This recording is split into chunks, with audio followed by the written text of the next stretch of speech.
I'm a vet. I was a 19-kilo armor crewman in the United States Army, so a tank driver on an M1A1 Abrams tank.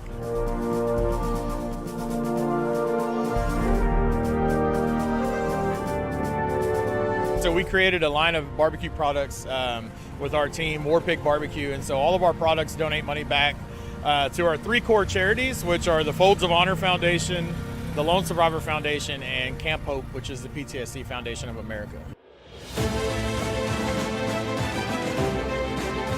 We donate, money back to all these charities, and being able to come out here and raise some awareness about the charities so all of our guests and all the guests walking by is a big deal for us. It really helps fundraise. The WARPIG, that's what our whole team is based around. It's radio control, so I can drive it down the street if I want to. It's the winningest pit in Houston rodeo history. We used to have the most unique pit contest out here. They quit doing it because we won it 4 times. And so they come up with the best facade now. So I told them I would retire it if they just give me 1 more year to win it. And they were like, no, we're done. So, but it's an amazing pit. It's the only pit we've ever owned. We've had it since 2009. And it's got custom painted murals all the way around it. And they're all rolling tributes to fallen Texas soldiers. You've got the guys from Operation Red Wings from Marcus Luttrell. It's a personal picture he sent me. I've got Chris Kyle on the front. I've got a Pasadena SWAT team officer that passed. His name was Larry Candelari.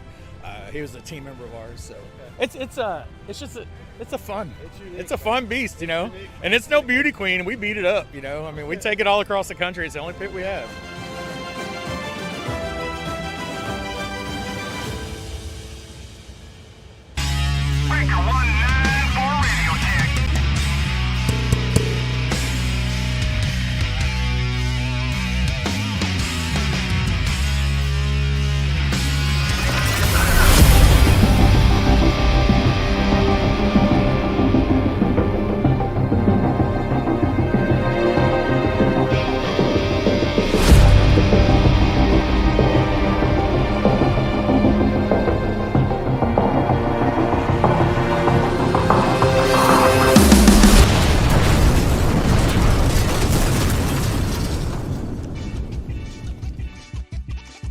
What's up, everybody? It is Tuesday at 7 p.m. Triple Threat Bet Podcast. I'm Ty Cobb. Tonight we got Dennis Butterworth.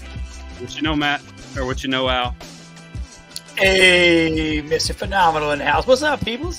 Now, I'm just excited to be here. I love barbecue, and I think Dennis is the fucking man, so I'm really pumped about this show. So I'll kick it over to Matthew Johnson.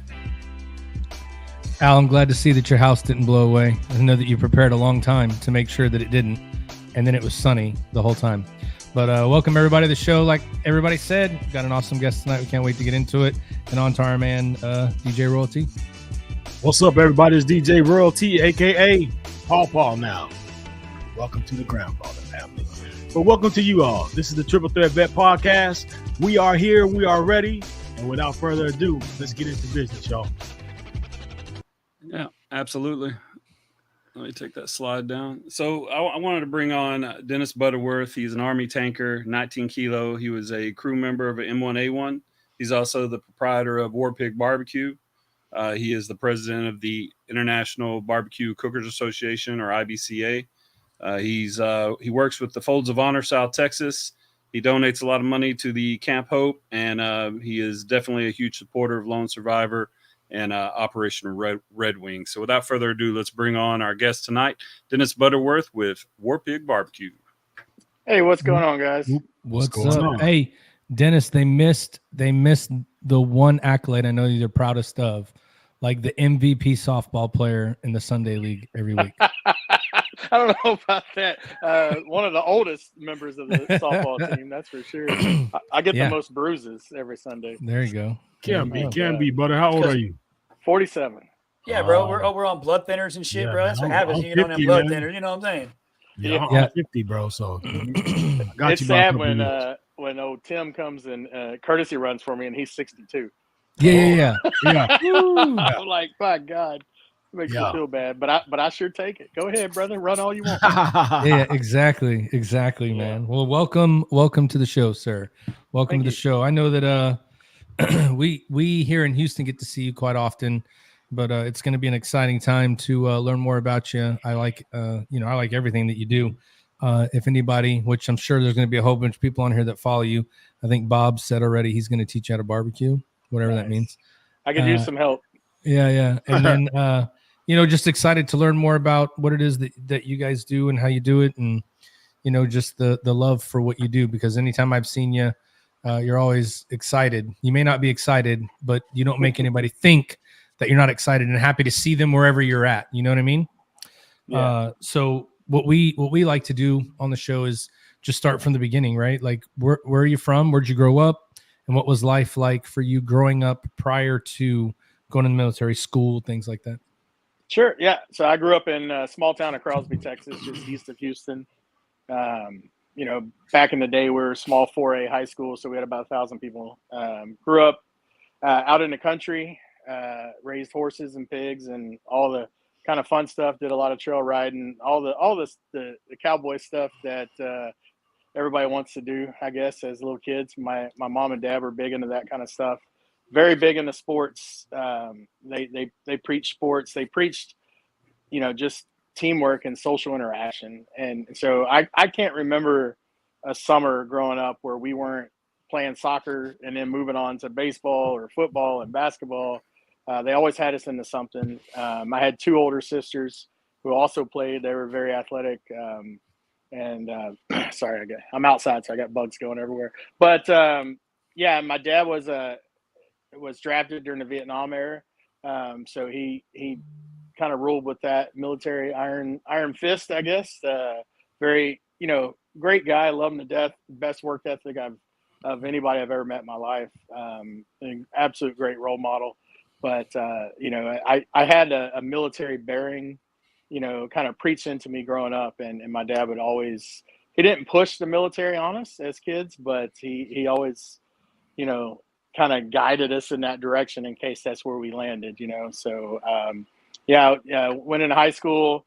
My sister went to college. My oldest sister graduated at 16, so she is the biggest overachiever of all of us. And she moved out of the house, started working in business. And then my second sister got a softball scholarship, so she left. And so there I am, the biggest of all three kids, that should be the most athletic of all of us, but just goofed off, didn't take a lot of things serious, just thought natural talent would reign supreme, and I didn't get the scholarship offers that I wanted. So I didn't want to be the kid that made mom and dad pay for college. So I joined the Army. I listened to the recruiters. There's a funny story. I got a phone call one day. My mom did, and she was like, "Hey, someone wants to talk to you." And I was like, "Who wants to talk to me?" She goes, "I don't know." And she hands me a phone, and it's I still remember his name, Staff Sergeant Luden from Baytown Recruiting Office. He's like, "Hey, Dennis, we got this postcard you sent in asking for more information about college scholarships." I said, "What postcard?" And my mom hauled ass out the room. And she had sent in the postcard. And after that, I was hooked, man. I just, I listened to him. That was going into my senior year. And he's like, "Look, you can, you can sign up now. And then if you get scholarships you want, you can back out the last minute, the whole story." And so I did. I signed up originally for one job in the Army. I think it was going to be a 19 Delta Cav Scout. And then once I got through senior year baseball and all that, I went back to him. I was like, "Hey, I don't want to be a Cav Scout. I want a shorter enlistment if possible, because I want to get to college as quick as I can." So that whole list of jobs you have at MEPS, when you score high enough on the ASVAB, went down to about 4 when you told him you wanted a shorter enlistment. And the guy looked at me and said, "Son, do you want to walk or ride?" And I said, "Well, I'm kind of big, so I'd like to ride." He said, "Well, welcome to being a dumbass tanker." And I said, and it was funny. The recruiter told me going into MEPS, he goes, "Whatever you do not come out a dumbass tanker. Anything but tanking." And I came out, he's like, "What the fuck did I tell you?" And I said, hey, he said walk or ride, bro. And the other option was driving a fuel truck, and that's just no. That's a rolling bomb, dude. Yeah, exactly. I didn't want that. Wow. Yeah, so went to Fort Knox, and that started my Army career. Yeah. So growing up in Crosby, you guys were on the farm. You did all that kind of stuff there. So was you said that you had that work ethic from your dad being in the military. So how did all of that transition with you, that hard work on the farm, being in a military family? How did that transition for you going to boot camp? Do you feel like boot camp was difficult? Do you feel like it was easy? So I definitely, I growing up with my parents, and especially with my dad being as hard as he was on us, just driving us, I had a very strong mind going into boot camp, and I knew I was like purposely fat going into boot camp. I was like, I'm gonna eat everything until we go, and I'm gonna let them. They're getting paid to get me in shape. That was my mindset going into boot camp. Is I'm getting paid to get in shape. They're getting paid to get me in shape, and they're screaming so everybody can hear. And that was the way I thought about it. So, and my dad gave me some words of wisdom, and I went, and I really did have a very strong mindset going in. It's just, first of all, shut up, listen, be careful in your movements. So, because I'm injury prone, I was always injury prone as a kid. I was like, I can't afford an injury because I'm already slower than most of these sprinters we had in. It's like I got to do everything right, and that got me through basic training. I mean, it was hard for everybody in there, but I felt like I had a leg up in the mindset. I mean, I was super strong, and they always try to break you down, the drill sergeants, and they couldn't break me down mentally. They definitely did physically, that's for sure. I mean, they got me good every once in a while, and because I was the biggest guy, there was two big guys in the platoon, and I was the one from Texas, so I'm the one they fucked with all the time. And I loved it because I got extra attention, and they all, I just felt like they knew me personally by the end of it. So I got a question hold on, I got a question, Matt. So growing up on a farm, you guys had like every kind of animal. You have sheep. Well, somebody told me sheep are like very similar to like actual women, the way they feel. I was always curious. Well, I didn't grow up in a farm. We just had a barn with some animals, and we were in FFA. Any sheep? My sister did raise lambs. Yes. Oh, but that's hot. Yeah, I don't know much. I raised pigs, so in Iraq in Iraq they say goats and sheep feel like women. So I was just curious if anybody who had that experience. I don't know. Yeah, no, I'll find out. I'll find a sheep farm local. And I'll get some Velcro gloves on the Butterworth farm, No, damn. So. That's crazy. So when you were in boot camp, they messed with you physically, but did anybody know that you had military history in your family? Because I know a lot of times when you're in boot camp, they're like, "Oh, you got parents in the military, huh?" And then that's even more extra attention, right? Did you experience that? I mean, as far as me, no, because my dad had already, he was only in during Vietnam, and I have a very long family history of military service, but we did have some guys like that. I mean, we had one guy whose dad was a former drill sergeant. He was best friends with our drill sergeants, so they really got him good. Oh my gosh. Yeah, he got extra attention, but he was also our squad leader the whole time too. Yeah. But you got to take the good with the bad. Yeah. It's crazy. So after boot camp, you said you went to Fort Knox? No, so boot camp was at Fort Knox, and then stupid me, I listened to my recruiter, and he's telling me all this stuff. I told him where I wanted to go, and I was like, I just want to go to Fort Hood. I want to stay in Texas so I can go up and visit, my friends and everybody at A&M. And he's like, "Oh man, all tankers go to Texas. You'll be fine. You'll be fine." And two things happened in my basic training. This is how old I am. One was the OJ verdict that absolutely stopped training so we could watch the verdict of OJ Simpson. Yeah. And the other was Bosnia. Bosnia broke out in the middle of our basic training, and they pulled us aside and said, "Hey, just forget about anything your drill sergeant or your recruiters promised you. You're all going to get stationed in Germany. You're all going to go to Bosnia."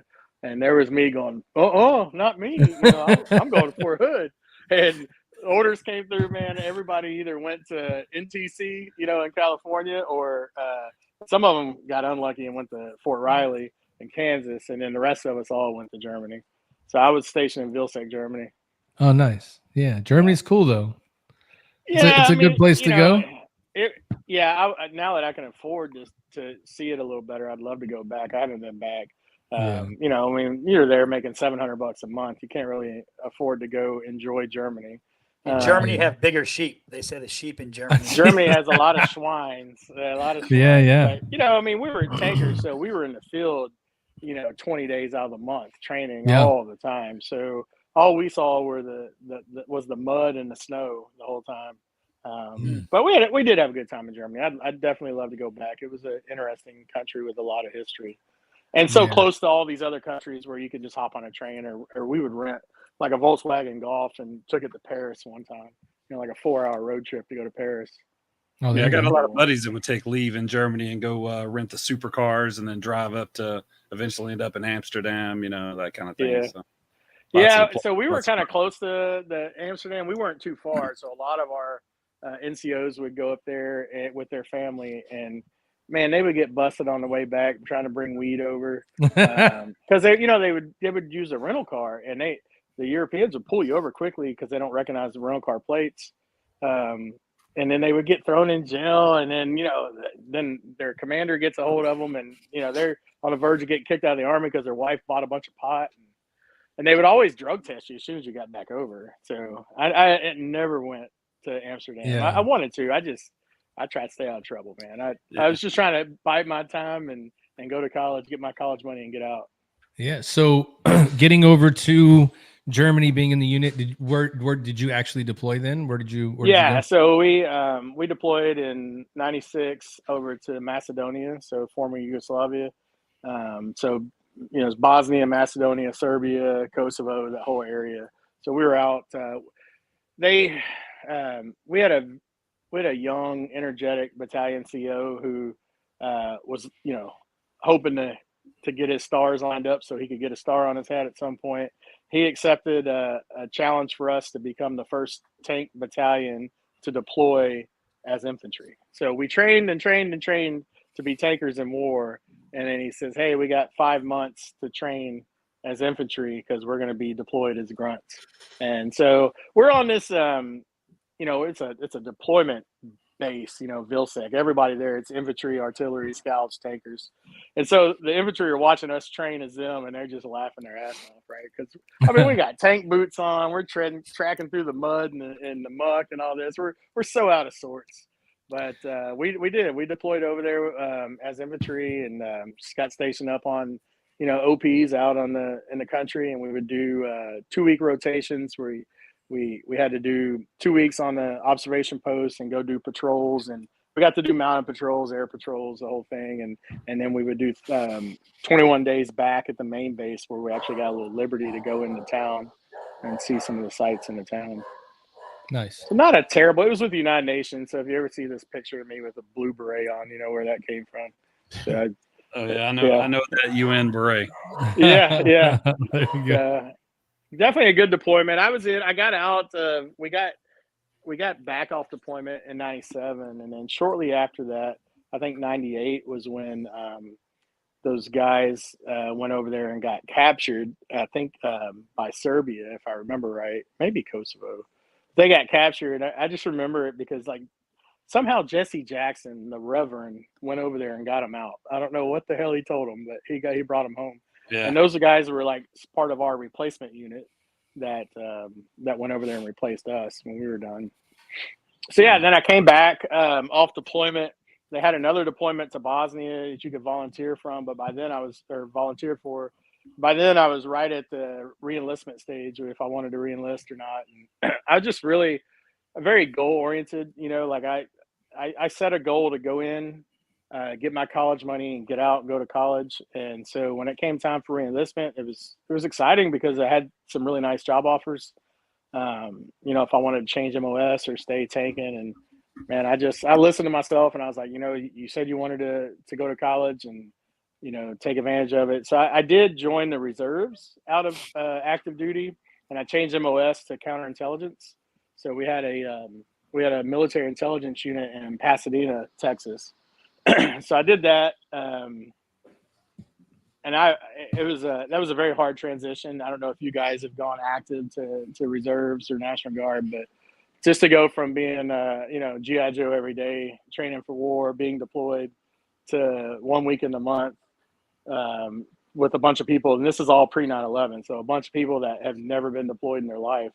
It was really difficult. So especially I was young and dumb, and I was just jacked up and ready to go shoot something. And they were like, "Nah, go sit in a room until you get your top secret clearance." And I was like, "All right, cool, man. What, I get it next month?" And they're like, "No, a year and a half." So That's crazy, right? That's crazy. It's crazy because you get in this room and there's like 30 other soldiers in there, and I'm talking like E7s on down, and none of them had their clearance. And there was me and this other specialist that were both prior active duty, and all the rest of them had just, re-enlisted in the reserves and changed their MOS to intelligence. And so they're all in there shooting the shit. And me and this guy, like we bonded because we're both prior service or prior active duty. And, we're actually telling stories, deployment stories and shit, and, kicking ass stories, going to the bar and fucking people up and that kind of stuff. And all these guys, all they had was like basic training stories. And I went over to one of the E7s and like, Sarge, like, surely you've done something to get these stripes, right? Like you've been deployed? No, never done anything. God damn, like, yeah. What do you tell your kids? Like, what kind of stories is that? I could have picked any MOS I wanted, but I want something to tell kids and my friends. I wanted something fun, but that's just me. Yeah. I was gung ho, and I didn't want to say I was an admin clerk or something. Nothing against admin clerks. You guys got it. Yeah, I mean, your ass don't get paid if they don't give a shit. Yeah, no shit. So I love you. Thank you very much. But so, anyways, long story short, on the reserve unit, man, this was still Bill Clinton was president, so we had very little money to do anything, and I would ask the NCOs, the platoon sergeants, like, hey, since we can't train for intelligence, can we go to the firing range? Can we do some land nav? Can we do something, that resembles being a soldier? They're like, no, just get your ass in the room and shut up. And I was like, all right. Well, me and the other guy asked eventually, hey, can we just get put on inactive reserve? And they're like, oh yeah, man, you just got to write a letter to the CO. We'll let you out really quick. Real quick. It's like, oh really? And no leadership whatsoever, right? Nobody's saying, hey, don't do that shit, man. Just relax. It'll, this is what you need to do. And I'm a guy, I love good leadership, and especially when I was younger, I needed it. I was yearning for somebody to take me by the reins and show me what the big picture was, because there was nobody in that unit to do that. And so anyways, we both wrote letters to the CO. He let us out, put us on inactive reserves, and that was it. What's crazy? Army Reserve. What's crazy is that same story is, I know that Scott and Al can attest. We were recruiters for a long time. I don't know how many active duty guys would come back in after 6-8 months, and they would just be like, I don't give a shit what it is. I don't care where it goes, and I don't care if I'm cleaning toilets. I just want to be back on active duty. I can't sit in a room for another weekend and hear about the Best Buy fucking drama and all this other shit. He's like, I thought the grass was greener, and it is brown as shit over here. I need to get back over there. And we used to be like, I don't know, man, it's going to be hard. And it was really hard to go in some cases from, reserves back into active, because a lot of guys got the experience you got. You walk in the door, like you've been a soldier full time. You come in, and that was kind of some complaints. I don't know, the other guys may have them too, but when we would get around people that are in the reserves, and you're doing different military things, they would go, am I getting paid to be there? Yeah, I don't think I'm going to make it. Like, what? Well, the worst was when you get deployed with the reserves. So I went, so my first tour in Iraq, we were in Guam, and we were supposed to go to Thailand for Operation Cobra Gold. So we're like, got my suitcase packed up, got all my fucking ladyboy, toys. I'm ready to go, right? So we ended up not going to Thailand and ended up in Iraq because NMCB 14, which is a reserve battalion, took like a huge loss. I mean, they lost like 17 people in one mortar attack. So there was no other reconnaissance teams in theater that could support what that unit was doing. And we get there, and I was like, I was more terrified of the fucking reservists that we were working with than the fucking Hajis, because let me tell you, it's like Matt said, these guys were like, last weekend, these dudes were like, man, I was sitting at fucking Taco Bell, and here we are. They just didn't have no idea. I mean, they didn't have and it's not their fault. They just weren't trained. They went through like a 2-week, they called it NPR&I. They went through like a 2-week training process, and that was it. And here they are in Fallujah in like fucking 03. And it was like, they're looking at us, we're looking at them. I'm like, what do you do in the outside world? He's like, I'm a school teacher. I'm like, yeah. You're on my patrol. Can I get anybody else? Can I get the admin clerk? Anybody on active duty? I don't want this dude in on my fire team. Think about being in the B's though. Like you'd meet these guys, they'd walk in. I remember some reservists from our units would be like, "What do you do?" Like, "Yeah, I'm a tile. Like I lay tile." Matter of fact, I'm losing a shit ton of money to be here because my company's tiling the Indiana Pacers arena. And I was like, "For real though?" He's like, "Yeah. Like I need this 2 weeks to hurry up." I was like, "Well, don't be so proud to be in the military then, I guess." So we go Pacers. It's just a weird. And you kind of nailed it. And my son was the same way before he went to basic. He was like, "Well, maybe I'll go in the reserves," and I was like, "For what?"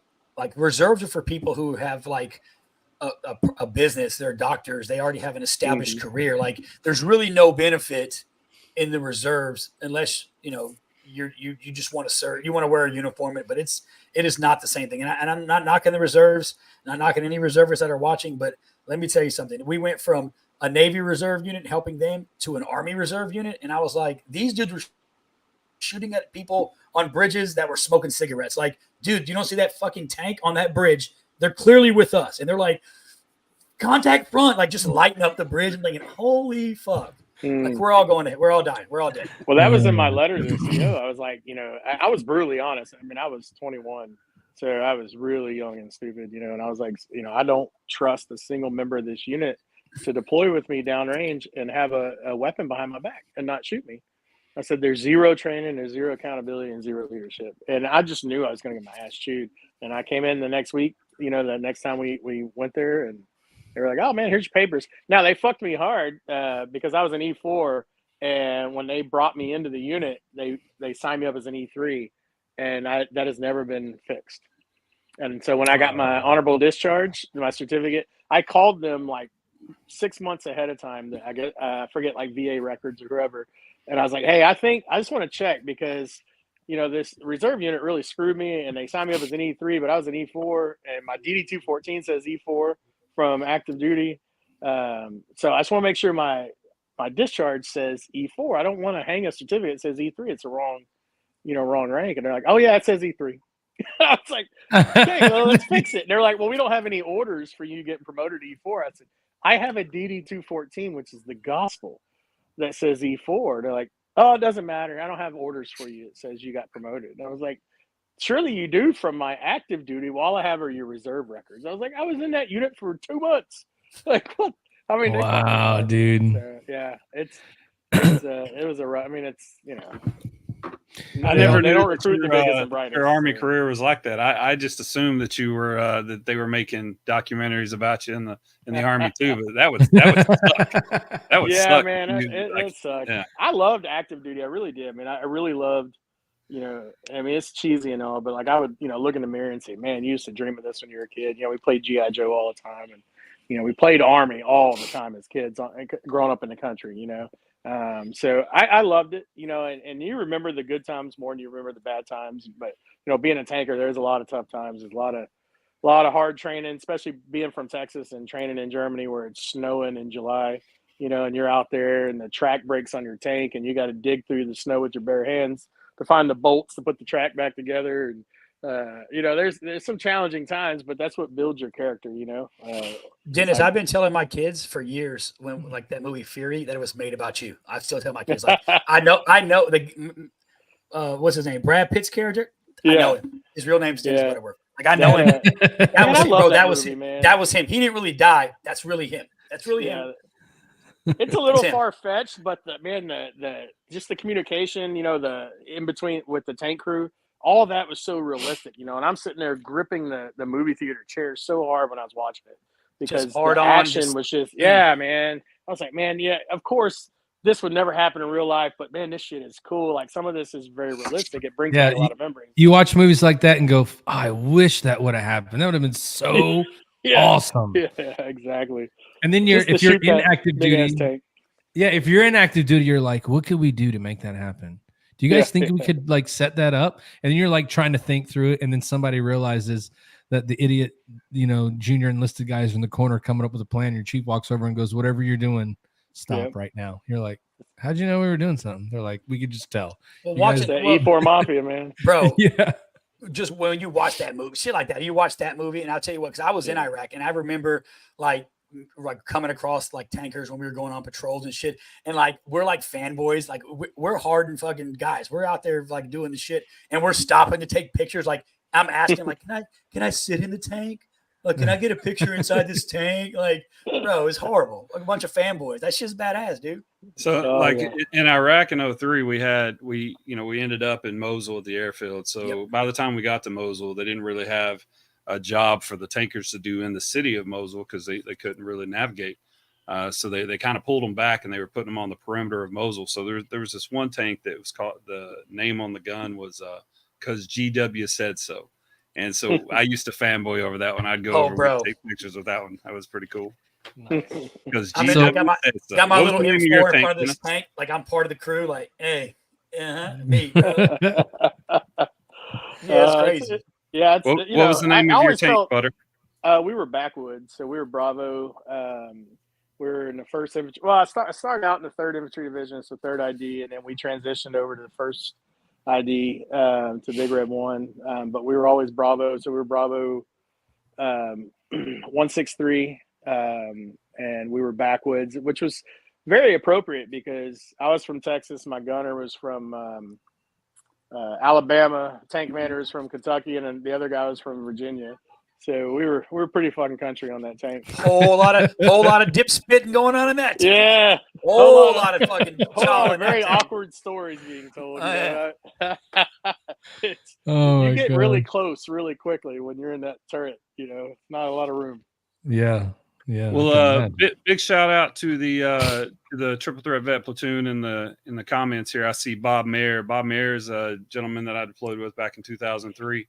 He was actually he was on General Frakely, the Assistant Division Commander for Operations, 1-star General's PSD team. So thanks, Bob, for watching the program.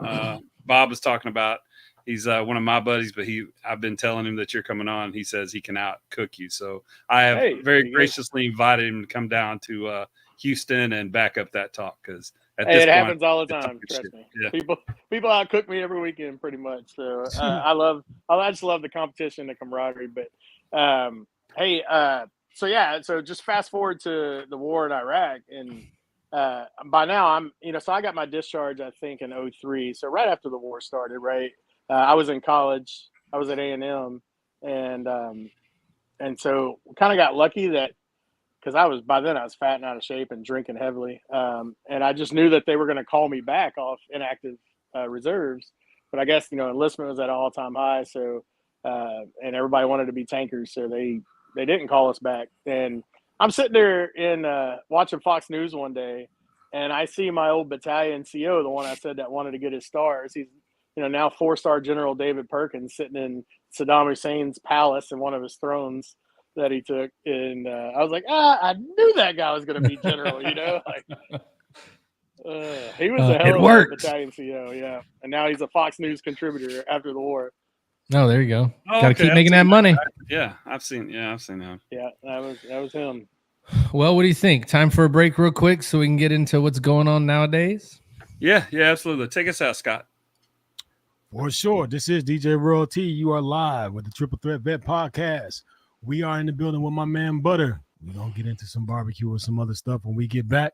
But you guys don't go nowhere. As a matter of fact, if you guys know somebody who should be here, this is the time you go ahead and reach out to them. Tell them come in live with the crew so you can be part of what we do. And I'll see you guys in a few. DJ Royal T, we out. What's up, y'all? We're here in Hondo, Texas. Had a lot of questions on my last chicken flip video about how you cook the chicken. So let's go from scratch. Here we go. This is a 4.5-pound HEB air-chilled chicken. Brined it for 15 hours. You can use any chicken brine mixture you want. I won't give you the recipe for that. But we use this duck fat spray. Coat the chicken. Make sure your grill grates are nice and coated and hot. So I like to just grab the chicken with your hands. It's not complicated here. Just like that. Now, this is the important part nobody ever does. Push on it. Just a little bit. Give it a little love. Just give it some love, baby. That's all you got to do. All right. Really about 10-15 seconds because the fire is burning my forearms right now. That's it. We'll come back and flip it in about 10 minutes. It's been 10 minutes. Now it's time to pull its panties up. Make sure we got marks. We can use this fancy spatula. We can see we got marks. It's time for that world famous chicken flip. We're ready. Woo! Now, we got about another hour. We're gonna let this cook for about an hour. We're gonna coat it with some duck fat spray as we go along. We'll be back. You can use olive oil in the spray, whatever you like. Duck fat is a tasteless fat, and since we're using chicken, we're cooking chicken, we're gonna use some fat from another bird. We're just gonna coat it here. It's gonna help get that skin crispy, keep it moist, and get it nice and shiny. Now look at that bird. That's what I'm talking about. Now it's time to sauce it, put that glaze on it, get that shine on it like we want. So what we're gonna do, we got a little bit of that WARPIG snafu here, nice and hot. So it's gonna come out thin on your squirt bottle. You just wanna cover this bird. And you can see we don't use a brush. We don't want no brush streaks on it. So we just tilt it. And that way it evenly coats this bird. So we're gonna sauce it, put it back on the smoker, and let that get sticky, icky. So we use a pellet grill to set our glazes. All right, chicken's all done. We get ready to cut it up, turn it in, eat the other half. Only got a few minutes to go. Electric knife. Put that bad boy right down the middle. Pick your favorite half. Boom. Boom.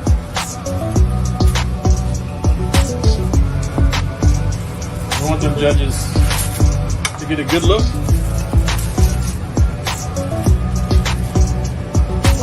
That's all it takes.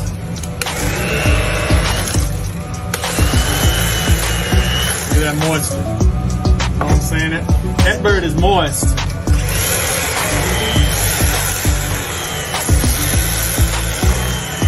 Just like brisket, you want that bird to just fold over like that. Look at that moisture.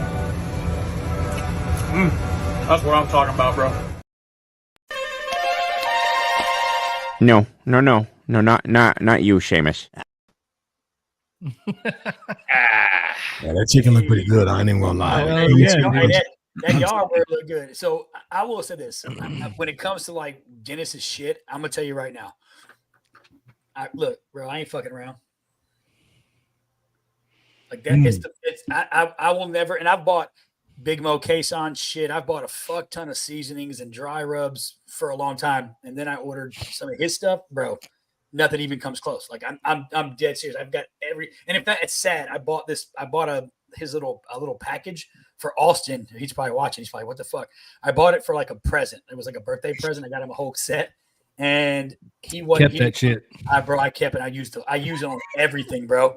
Like I use his rubs on fucking steaks. I use that shit on fucking hamburgers. Like if you ain't up on WARPIG, you ain't shit right now. I'm telling you right now.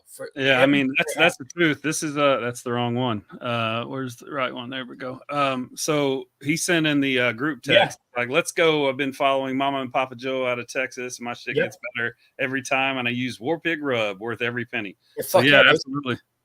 Yeah, I've got the Bull Zuka here. Bro, hey, I got all of them. The 50 cal. I've actually never opened 50 cal. I found this. I haven't opened the sauce. I'm not a sauce guy, so I haven't opened any of the sauce yet either. Yeah, I got food bar in the fridge. All right, so where I been, man? I ain't got no WARPIG shit. I don't got none of that. I didn't even know that. So I'm confused on where I've been at. You know what I'm saying? Because you know, brothers already feel like, you know what I'm saying, y'all don't be seasoning y'all shit enough. I'm just giving you the deal. But if you telling me, butter seasoning will pass the black test, then I'm gonna try it out. If you didn't see butter and you tasted his shit, you'd be like, he got to be a brother. He got to be. I've seen some commercials, and I've seen some people do barbecue, and they use just the salt and pepper, and I'm like, man, that's some white people shit. UPS, yeah, that's some white people shit. You can't just season on just salt and pepper. No. And it's like a little pinch here and a little pinch there. That ain't gonna do you nothing. Not over here. So I'm pretty sure butter, you telling me to all the cook-offs. If you're telling me butter's official like a referee with a whistle, then I'm gonna go ahead and try it. So butter, I need the black man discount because the way my check account is set up, by the time I get it out of the savings and get it, it's all messed up. So I'm gonna tell you right now. We don't do no discounts at WARPIG. It's all premium elite products. If butter does a DNA test, he got some brother in him somewhere. Scott, I'm telling you, bro. He high yellow. He light skinned as a motherfucker. I'm telling you. Okay. Seasoning, bro. Well, that should occur in your toes. I would just tell you I might the put way it I on saw some him. ass. I might put it on some ass later. You know what I'm saying? So we go The live way on I saw him ass. handle that Yardbird, I was like, yo, he know what he doing. Because, you know, a lot of times I see people handle that Yardbird and they don't handle that Yardbird right. But the way he handled that Yardbird and flipped him over and poked him before, you know, put his hands on it and smashed him down a little bit while the grill was hot, I was like, yeah, he done messed around with a couple Yardbirds in his time. So he got the official look. Now, he looked official like a referee with a whistle for sure right there.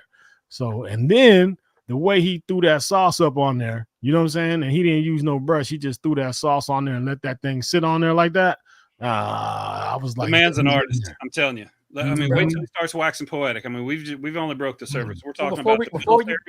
Before you we've bring been it talking back about the military with him first, though. So once we get into the other stuff, waxing poetic, you're going to find out some cool stuff. Y'all talk military. I'm ready to see what he did with that bird. Well, before we jump in, I just want to tell Scott something. So what I'm you got? I'm gonna shave my shit like yours because I think if I shave this off, yeah, a little white, yeah, it'll be Quincy's, bro. There you go. I'll shave my shit down. Yeah, bro. I was looking at yourself like that shit's official, bro. I think I'm gonna fucking, we'll just do my shit, and my shit will match yours. Yeah. You just got the little dark right there, but yeah. I'll get some fucking white. Scott looked like he's about to audition for. I don't even know the dude's name that was in Captain Marvel. The guy that was running around. You just had the white goatee at the chin. I'm talking about. Nah, I don't know. No, I don't know either. Now I got to go find a picture. Of that Guardians of the Galaxy, right? No. Nah, the Marvel one. Yeah, I took the stuff off the sides, man. It just gets to a point where it grows. And then they get these little stringy hairs right here, and I don't like it, man. Like I don't get the Dion effect. I don't get the nice beard like Al Hero. Mine grows to a certain point. Well, it takes a lot of products, bro. Yeah, I use a bunch of different stuff, but like the stuff I gave Ty, it's a veteran company too. I love their shit. Like the Ty stuff lays down all nice, matte shit's nice. Your shit, mine comes out and then it starts doing this. Hey, bro, Scott, you know that's WPS, man. Yeah, probably. Yeah, that's what it is. So that's why you didn't see anybody but Al Hero that looked like me and him with a no shave chit. I don't know how he got one, but he got one. Yeah, I get a little. And I just go in there and put that sweat on them doctors and nurses. He shaved up one day and then went to medical. Like it's like this every time. Yeah, full no shave all the way. There you go. All right, well, let's get into the barbecue then. Let's get into it. All right, let's bring back Butter. There you go. Okay, he's there. I'll see y'all. There we go. Yeah. Hey, Butter, I need you to autograph my shit, bro. And you put a little autograph on here for me, bro. We can do that. Yeah. See now, Butter, I'm gonna just tell you, they told me I can't get no discount, man. But I just need you to hook a brother up, man. You know what I mean? I got a hook a brother up discount. That's all right, 100% full price, so. I'll give you a high five. All right, well, see, look, now, okay, I got you. I see how you gonna do me now. You see, you got to put your dog away. They said they eating people's dogs and cats and ducks. Oh, right on time. I got a discount. It's 1 cup of Go Ask Your Mama. All right, okay. I don't remember that when you walking in the hood in the dark street, man. I remember that. Hey, remember, my mama is Mrs. Butterworth, so remember. Oh, okay. There you go. There you got go. some culture in there. There you go. So, Butter, tell us, you did the Army. What did you do when you got out of the Army? What was your what job? I mean, you went to college and what did you get a degree in? So I went to Texas A&M. Sorry about that. Oh, he's happy about A&M. That's what I'm talking about. Yeah, that's my fan club. And my girlfriend's trying to chase around the yard to get him. Anyway, so I went to A&M. I studied journalism. Thought I was going to be the next ESPN, Chris Berman kind of guy. Really was more of a professional student than an actual college student. So I was there for quite a while. I saw some crazy shit while I was in college. I had bonfire fail my sophomore year of A&M. Killed those 12 students, and then 9/11 happened. So it was an interesting college life. I decided to stay in college a little bit longer. So long that A&M said, "Hey, you busted your ass here. Why don't you try a different school?" So you're like Tommy Boy. You're like Tommy Boy. Yeah. Like, a lot of people spent Madison, 7 years in college. Yeah, they're Van Wilder. Yeah, Van Wilder. Yeah, Van Wilder. Yeah, that was me. I ended up driving 50 miles from College Station there and back, or 100 miles round trip to Huntsville. Graduated from Sam with a degree in radio and television, minor in Spanish. But the whole time I was in college, man, I became a DJ. I started, mama raised ugly kids, not stupid ones, and I always looked for what was the best way I could maximize my time and money, right? And I knew I liked to drink, and I spent a lot of time at the bars. So I found a job that paid me to drink and paid me to play the music I wanted to listen to. So I lied my way into an audition, told them I had DJ'd all over the world when I was in the Army. And I auditioned to DJ, and they hired me like the next day. So I DJ'd at a couple of nightclubs and then got the job at the biggest nightclub in College Station and was there for about 8 years as head DJ. I was on the radio station, Aggie 96. Did a lot of mobile DJing, DJ at the Titty Bar, the Silk Stocking. My favorite place. Yeah, man, I thought, by now, hey, maybe you can play a little bit songs a little bit longer, Butter, because y'all be shortening them songs when we be back in the boom boom. Man. I'm in the boom boom room, and Boys to Men, there was like 6 more verses that they would cut short. Well, the problem more dollars. It's all the broke people on the main stage that sit down. But if they're still up there and the song's in, and you got to back it up just a little bit longer. So you can dump off those dollar bills. You like that one, Scott, didn't you? Yeah. Remember, these girls are working for you and you only tonight, fellas. All right. Yeah. So I thought I was gonna, I had this big dream. I said, screw ESPN. I'm gonna go to Vegas and be a professional DJ. And so I was trying to get every kind of DJ'd, the hip hop bars, the country bars, the radio stations, the titty bars. It's like, man, I'm gonna go up there and do that, and I never did. So, but at least I can say I did it. So I DJ'd for quite a while. Actually, when I graduated college, I became a high school teacher in Cy-Fair ISD. I taught audio video production and webmastering. Didn't make enough money, so I still had to DJ on the weekends to kind of live the life I wanted to live, and ended up DJing like 500 weddings in my lifetime. I mean, like I got to a point where I was like, man, I cannot DJ another fucking wedding. I'm so tired of them.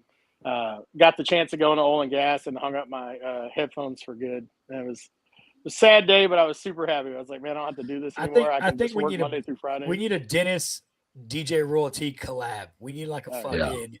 I got that shit, like some. I got a question though. Yeah, got a question. So, do DJs in a strip club do they get ass? Well, so I didn't at the one, but man, let me tell you, everybody thinks that, you're DJ at a strip club in college, right? College girls. No, it was all locals, and it wasn't all your students.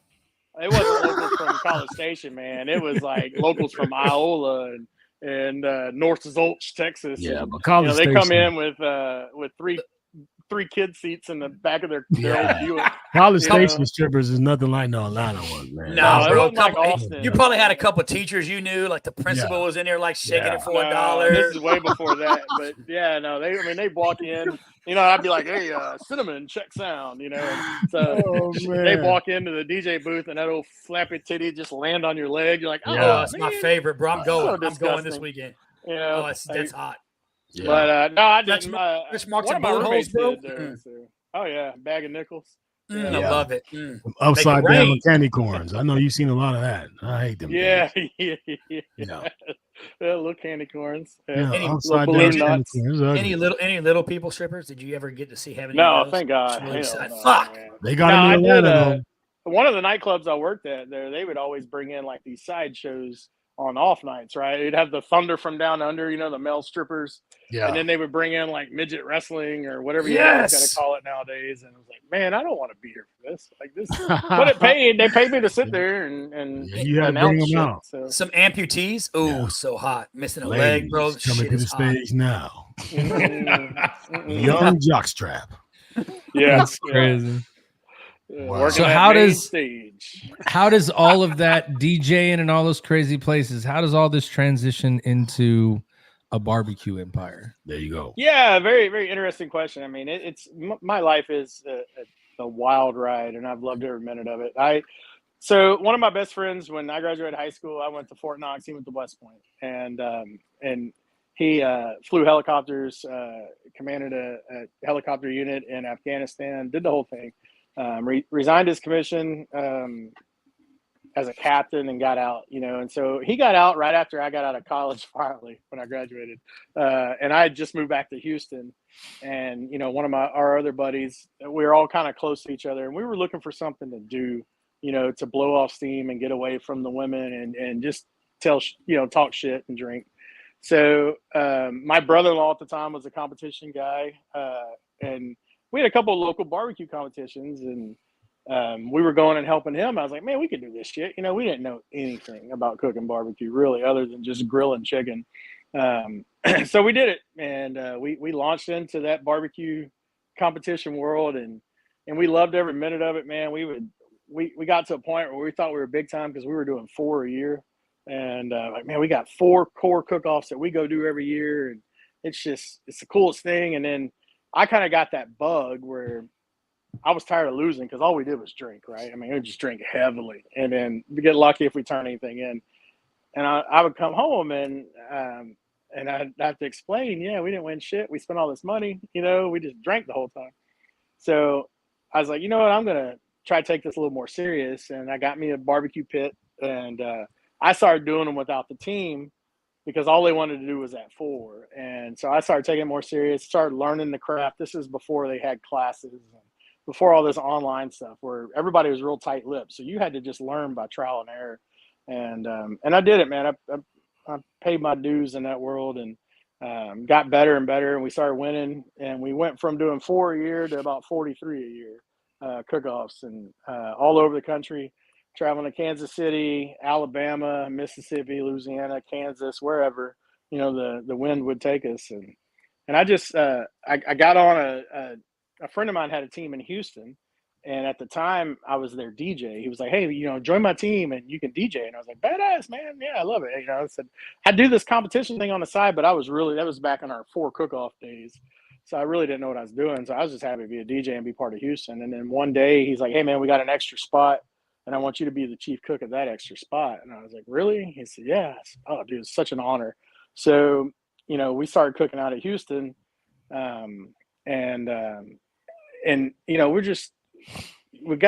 started making a name for ourselves as WARPIG Barbecue because we started winning. We started just doing everything right. We got cast on a TV show on the Travel Channel back in like 2013, and it was called The Grill of Victory. And they gave us, it was kind of like Pimp My Ride, right? Like they gave us everybody on the show got $10,000 to pimp out your barbecue pit. And then they got money to throw a party with like 50 people in the party, and you had to feed them and all this. And then the other contestants would come judge your food and your party, and whoever won got an extra $10,000. Well, I took I took advantage of that $10,000 that they gave me because I was like, man, I already had this really cool pit, and we have this company in Houston called Extensive Metalworks. They got their own TV show now called Texas Metal, and they do custom vehicles like SEMA custom vehicles, like really good, lowriders and jacked up trucks. And I bought my trailer from them. It was an airbag trailer on 20-inch rims, and my smoker would go on that. And so I went to them and I said, hey man, y'all want to be on TV? They're like, maybe. What you got? And I told them about the show, and I said, I want my pit to look like a tank. He goes, what kind of tank? I said, an M1 Abrams. And he looked it up on his phone, and he grabbed a napkin and drew it on the napkin. I said, exactly like that. And so we built this barbecue pit. Looks like a tank, put it on tracks, made it remote control. So it's really cool because I can drive it wherever we want to go. It's in my outdoor kitchen now, but so that kind of got us a little bit of celebrity. I mean, it wasn't the greatest show in the world, but it just kind of added to us, and then about, I want to say like 2016, man, we were sponsored by, quite a few different people, and we had a barbecue sauce company out of Houston that the guy called me. He was a very small business. He's like, man, I'm just too busy with my other job. I can't keep the business open. And I said, well, will you sell me your recipes? And he goes, no, those are my grandpa's recipes, so you're on your own. And so I told the guys, I said, man, we're just going to have to make our own sauce. We've been doing it long enough. We should let me put some shit together. So I started formulating the sauce, and I would go out and try it at cook-offs. And I came up with a name right away. I wanted to call it FUBAR, for use on butts and ribs. And so I would go out and use it, and I would hashtag FUBAR, and nobody knew what the hell I was talking about the whole time because I was just saying, look at these killer ribs. We took second place, hashtag FUBAR. And finally, they're like, what the hell's FUBAR? And I said, that's our new sauce that I'm coming out with, that I'm just creating, and they're like, oh, let's try it. I was like, no, I don't know. So enough of the competitors wanted to try it. So I was bottling it home in mason jars, little OU spaghetti jars. And I would give it to all the competitors and say, hey, man, free of charge, just win with it and hashtag FUBAR, And so we started getting like some momentum with that, and they really started winning, and people were like, hey, dude, you gotta start selling this shit. So I found a commercial kitchen in Houston, and every week after work, we would rent it for like 4 hours, and we would go in there and bottle like 30 gallons at a time, come home, let them cool off, put the labels on them. I would take it to cook-offs and sell them. And then I had a couple of like small little boutique stores call me, barbecue supply stores, and say, hey, I heard you got a sauce. Let's put it on the shelf. And it just started flying off shelves, man. People were winning with it because nobody had tasted a sauce like that before. My sauce doesn't have liquid smoke in it. It's not very, very artificial like a lot of these barbecue sauces are. It's also very thin. You pour it out of the bottle straight on the meat. It covers the meat. It doesn't just sit on top. So it was a competition level sauce, and there wasn't a lot of just straight competition level sauces out there. So that was I started selling it in January of 2017, and right around April. When we first launched it, I wanted to know how good it was, so we used it at Houston Rodeo, and I won 8th out there at Houston Rodeo, and that's when I knew, like, all right, this sauce is pretty fucking legit, right? Because it just got me on the stage at Houston. So about April of 2017, someone's like, hey, man, you're doing good with this. You ought to enter HEB's contest. It's called Quest for Texas Best. And I said, oh, yeah, I've seen it. Everybody's kind of heard of it. And but I'm not a business, I'm not anything. I just make one sauce in a commercial kitchen. But I had a cool name. So I was like, you know what? I'm going to enter it and let them laugh at something called FUBAR. That'll never get on a shelf at HEB. And so I sent it in. And like 2 weeks later, a guy from HEB calls me and says, hey, man, we got your sauce. And I was like, yeah, I bet you got a good laugh at it. He goes, man, we love the name. Everybody's passing around. They love the taste. They love the name thing. It's just the coolest thing ever. And I said, really? He goes, yeah. He goes, we're going to move you to the next round. I said, all right, that sounds cool. And he said, I want to come see where you make it. I said, okay. So he come down and saw this little commercial kitchen we were renting. And he's like, oh, man, this is cool. You make it all from scratch. I said, yeah. He goes, what are you going to do if you get in the store? I said, why would I get in the store? Like, you guys aren't going to pick me, like I said, but if you do, I'm sure I'll find a co-packer. I'll have to. He goes, okay, that's what I wanted to hear. He goes, well, the next step is you'll find out if you make finals. And there's 1,000 people that enter that contest every year, and they narrow it down to like the top 20, and they take you to Austin at the time.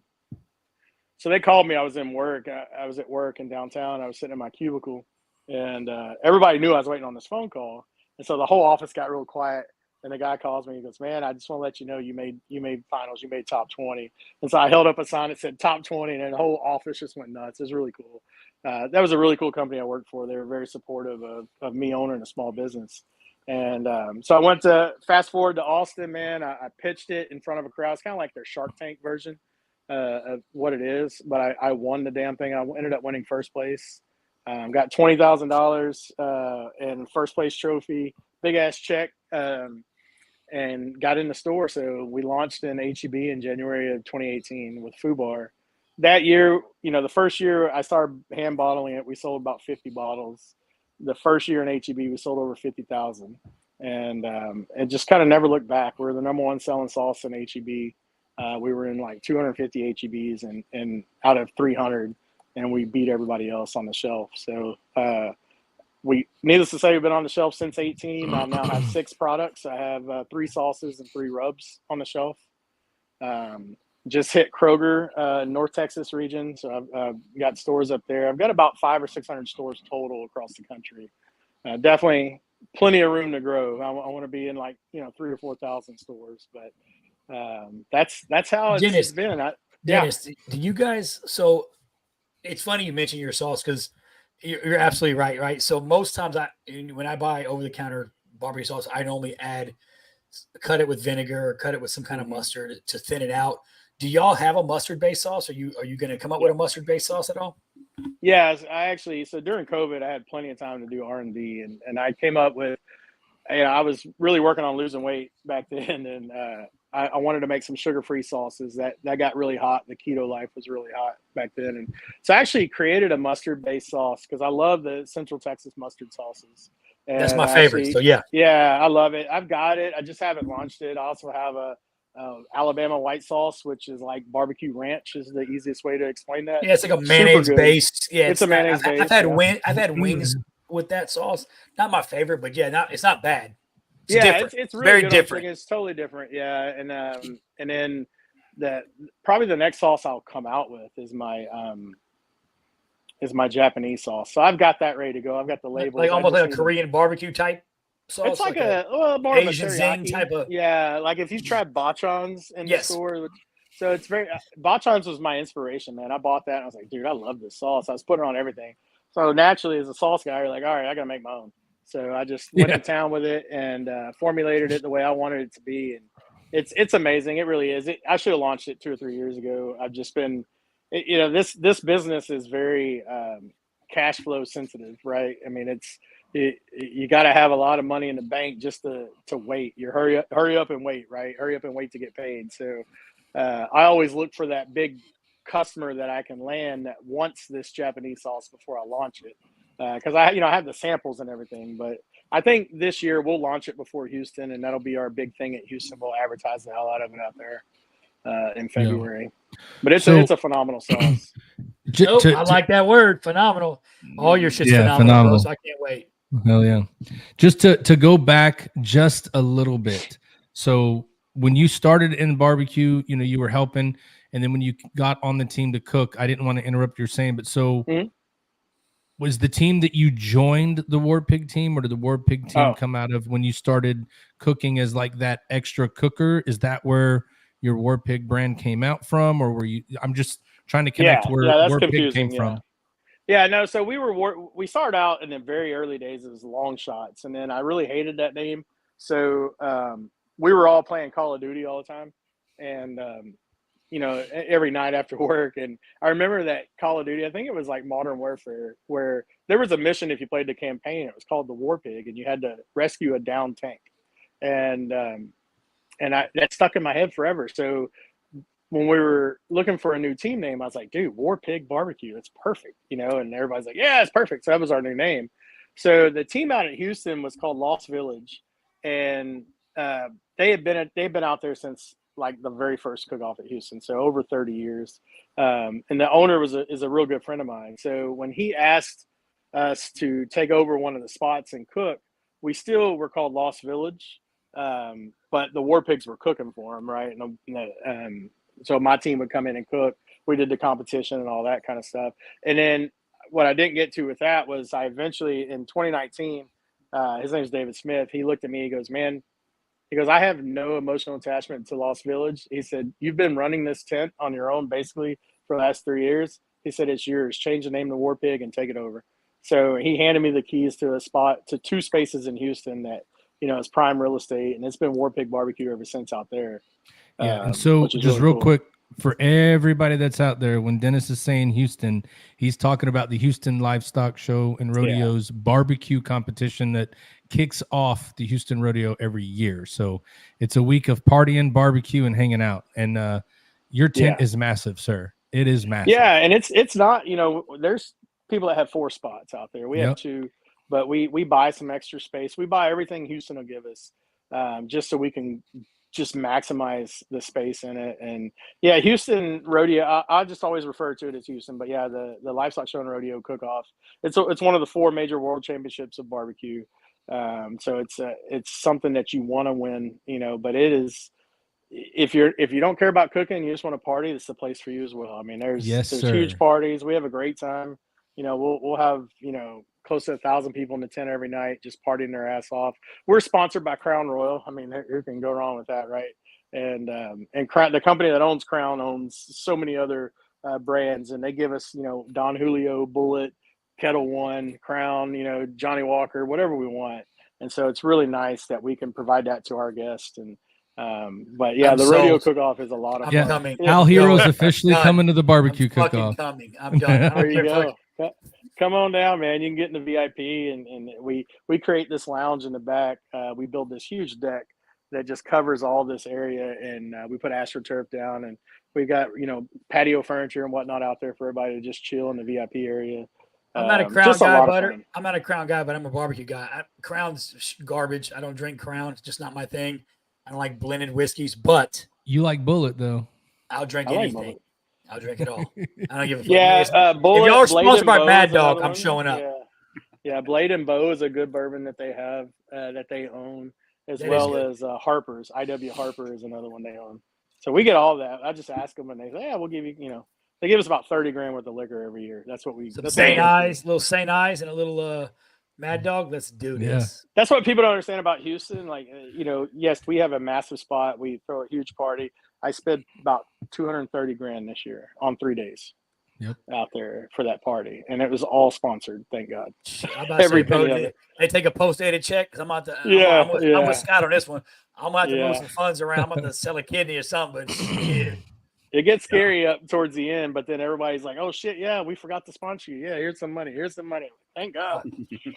Yeah, Well, right. Dennis, There you go. we've covered your Army, we've covered a little Yeah. bit of WARPIG, and I do want to cover this before we kind of move on to the IBCA and Folds of Honor and some of the other charitable organizations that you give to. I don't know if you're going to say this, but ladies and gentlemen, Dennis Butterworth has given over $60,000 to Camp Hope, Folds of Honor, and Lone Survivor / Operation Red Wing. Mm-hmm. I don't know if he's going to say it himself, but I've seen this guy up close and personal run sanctioning bodies. The IBCA, he's the president of that sanctioning body for all these cook-offs. I've seen him run, cook-off events as a promoter. I've seen him cook at these events, and I've seen him do a lot of charitable stuff. So, Dennis, just so we can wax poetic a little bit about what I see as your genius in this industry, and what I talk about on the So Smoking Gooder show is, the greatest culture for a military person to move over to, because there's a lot of parallels. But can you talk, this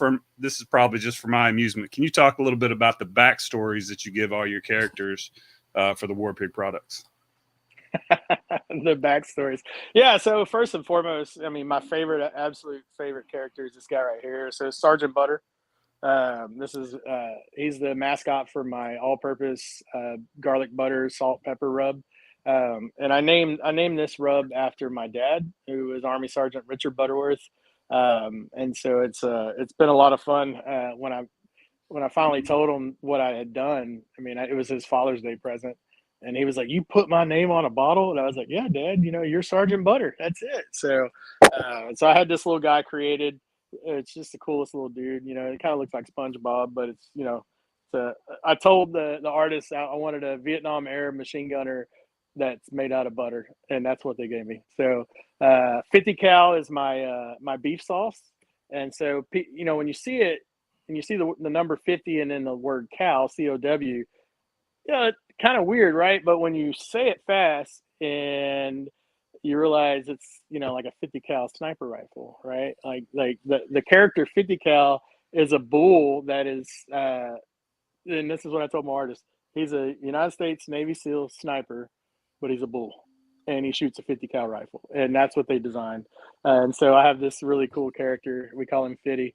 I've got a T-shirt with him on it, and he's just the coolest thing. So once people see that, like, oh, that makes sense why you called it 50 cal. Like, yeah, it's my beef sauce, so yeah, it makes sense you put cow in it, but it's 50 cal, man. And then I've got Navies are a bunch of beefcakes.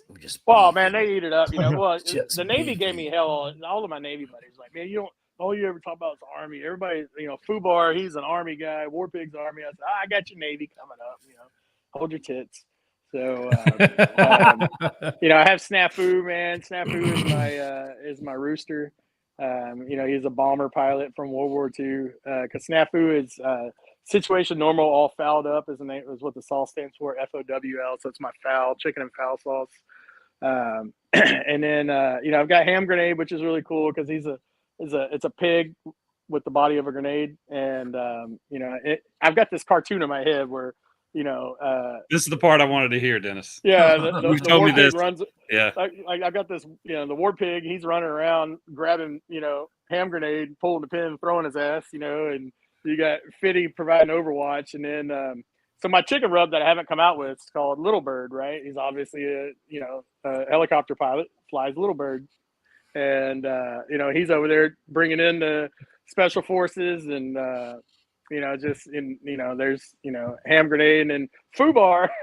So the guy for FUBAR is I had this picture of Chuck Norris in was it Uncommon Valor or Delta Force? Yeah, he's got like this M60 and the bullets, the belts over him, and he's like guns ablazing, and he's like, Rah! And I handed that to my artist. I said, "That's FUBAR, man.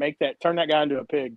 So that's what he is, and it's like I just see him in my head, like just like Leroy Jenkins, like, "Y'all ready? Fuck it, Leroy Jenkins." Leroy Jenkins. Like at some point we got to create this cartoon. I've got a full cast of characters, man, and it's fun because I can create.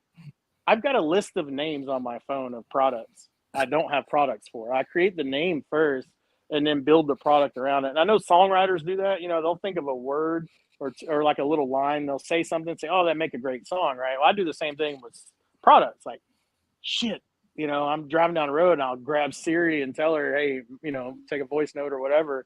Remember this name." So I've got all these cool product names, and I've got a list of just product descriptions that I want to come out with. You were talking about like the mustard sauce and all that. I mean, I got a ton of that stuff that I don't want to be like SKU heavy and have a ton of products all at once. But I think at some point we'll start phasing some in and phasing some out. But I love the creative side of that. I don't know where it actually came from, how I got so blessed to do that, but it comes naturally. And I make life easy on my artist because I can describe exactly what's in my head. I just can't draw it. And so he puts it down and I'm like, dude, it's fucking perfect, And so it's really cool to come out with like t-shirts and hats because I've got all the artwork ready. I just got to put some shit on some shirts and it instantly sells.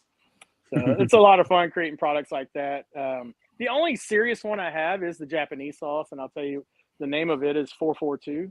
And it doesn't mean anything to anybody unless you truly know the story of what 442 is. And I say it on the bottle what it is. I mean, it's the 442nd is the most highly decorated Army combat regiment of all time. They were in World War II and they were all first generation Japanese American soldiers.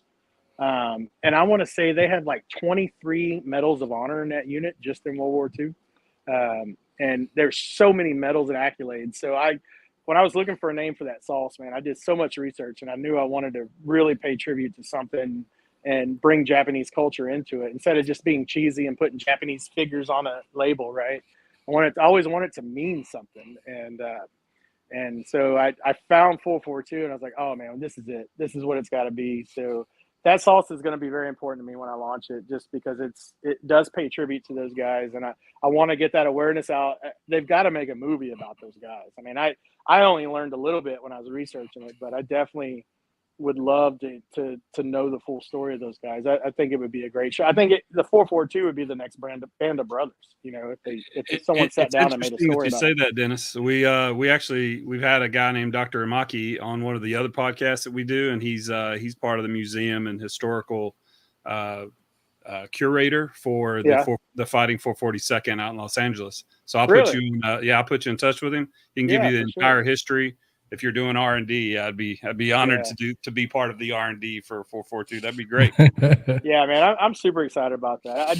You're always the guy that knows everybody. Like I can be like, oh, I need a cool award for a show. Dennis knows a guy. Hey, I need a venue. Hey, Dennis knows a guy. I need a new mixer for the Tomball VFW. Dennis will either donate it or he knows a guy. So yeah, but Ty, you're also the same. Like a guy. You are. Like maybe I know Dennis. Yeah. Well, and Ty, you're like me. Like we don't burn bridges, right? We may ruffle feathers, right? And I don't have a problem ruffling feathers, but I don't burn bridges. And I will always want to be that way, especially in just in the oil and gas. I discovered that, right? You don't burn bridges because one day this guy's working for you and then you're going to get laid off and then you're going to get a new job and the guy that was working for you is now your boss, right? Like, so you just don't piss anybody off if you don't have to. And so I've always done that. And I've made great contacts across the world, thank God.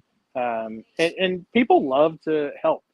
I've always been that guy that, wants to give back as much as I can. And and help young barbecue guys, you know, if they ever have questions. You know, they always think they'll knock on my door in my trailer. I'm like, dude, it's an open door, man. Just come on in. Well, we don't want to walk in on your secrets. Like, dude, that's an open book, man.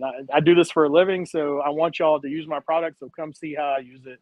And I just believe in that because that's good karma, man. It's going to help. You know, I didn't have a ton of people help me when I first got started in barbecue. And then I found those mentors that really helped. And so I just try to give back the way they gave back to me. That's what I'm talking about. So, hey, I know we've been going at it for an hour and 15 minutes. We still got to get you on the hot seat, but I do want to talk a little bit about the IBCA. Can you just wax poetic about what is the IBCA real quick?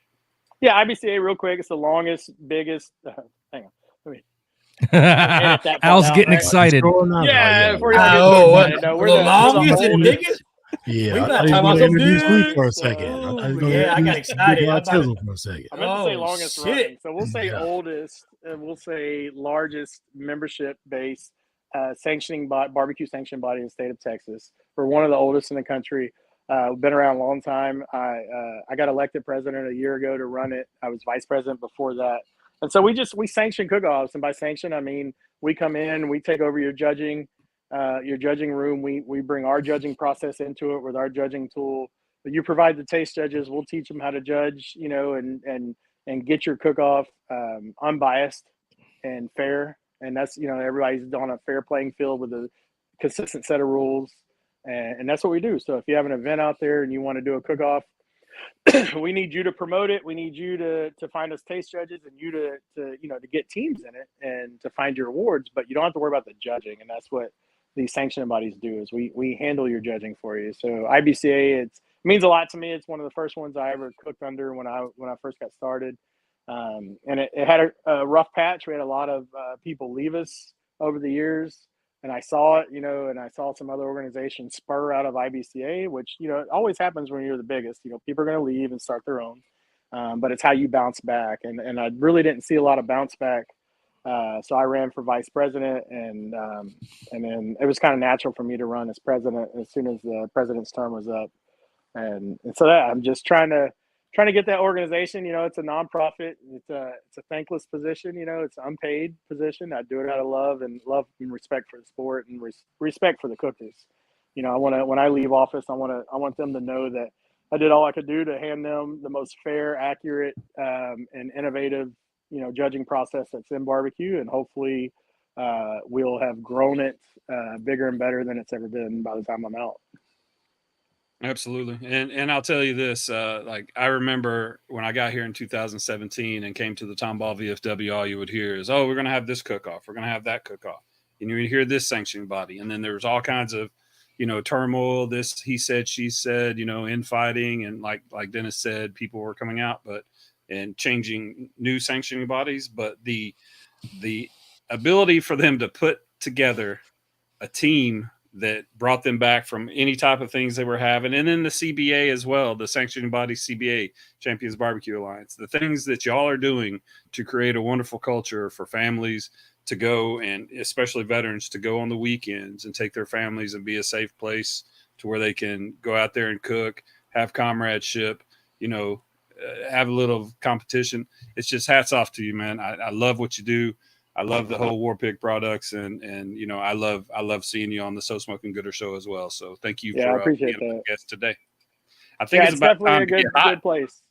Yeah, let's get hot, man. Yeah, turn up. But if you are a veteran and you're looking for something to do on your weekends, man, look into Competition Barbecue. We've got some great organizations out there that'll help you get started. Texas Chrome Heroes is one of them, the great organization that helps vets learn the sport of competition barbecue. So check those guys out. Small plug, I'm not affiliated with them, but I am good friends with that whole crew, and we're all brothers. So let's get hot. Yeah, absolutely. Yeah. Ooh.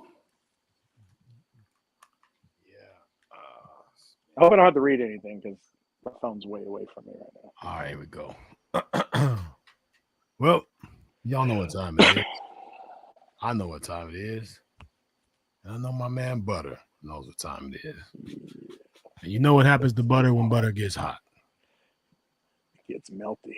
Yeah, it's soft. We ain't gonna get them soft. Out there, I seen what you did with that chicken, man. Your butter turned out to be good things. Let me flip it up here. All right, Ty. I need to hear some sound.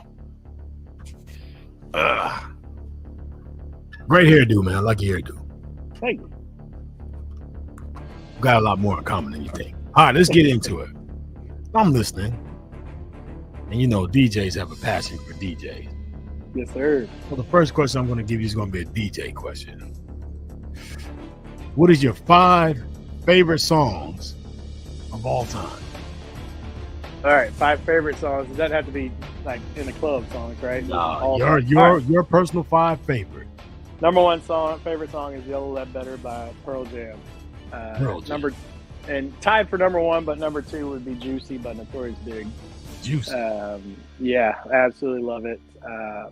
"Let It Roll" by Roger Krager. Love that song. If you need something with bass, definitely check that song out. It's a great country song, but absolute phenomenal bass. That's 3. Oh man, 4. I really love one I played in the club all the time was "A Little Bit" by 50 Cent. Okay. I love the beat to it. It's easy to mix in and out of other songs. And pretty much anything he was putting out in those days, back in the day, was freaking excellent. So let's say, was that 4? Yep. 3 or 4, yeah. Oh God, getting tight.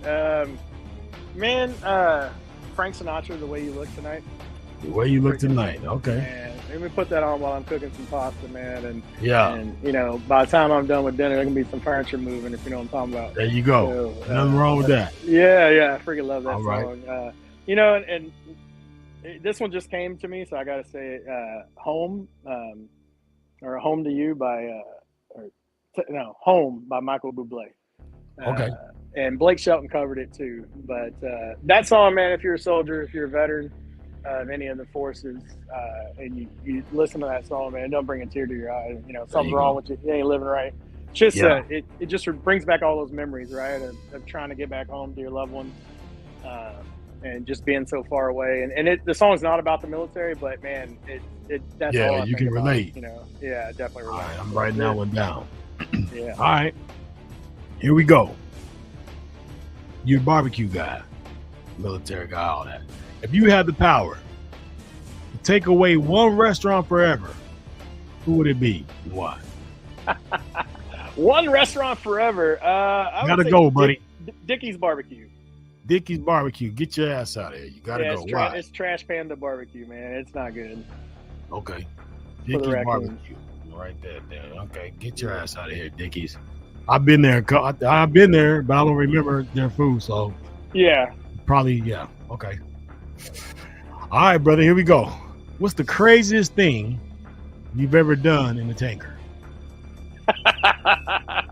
Well, I mean, it's just to stay awake, right? There's it's the heater in the driver's hatch is very hot, so you're driving in your drawers. And sometimes you got to stay awake, and you gotta do things to try to, you know, keep your mind occupied on going down the road. But just because my mom might be watching, I'll say the craziest thing I ever did in the tank was, you know, take it off a few really cool berm jumps, because my tank commander was from the country. He's like, "Drive that shit, man! Jump! Hit that jump!" So we would try to make an army commercial out of our tank, basically. Yeah. All right, here we go. Give me a time in the service where you were most afraid. A time in the service where I was most afraid would be probably when I first got to Germany, because I had no idea what I had in store.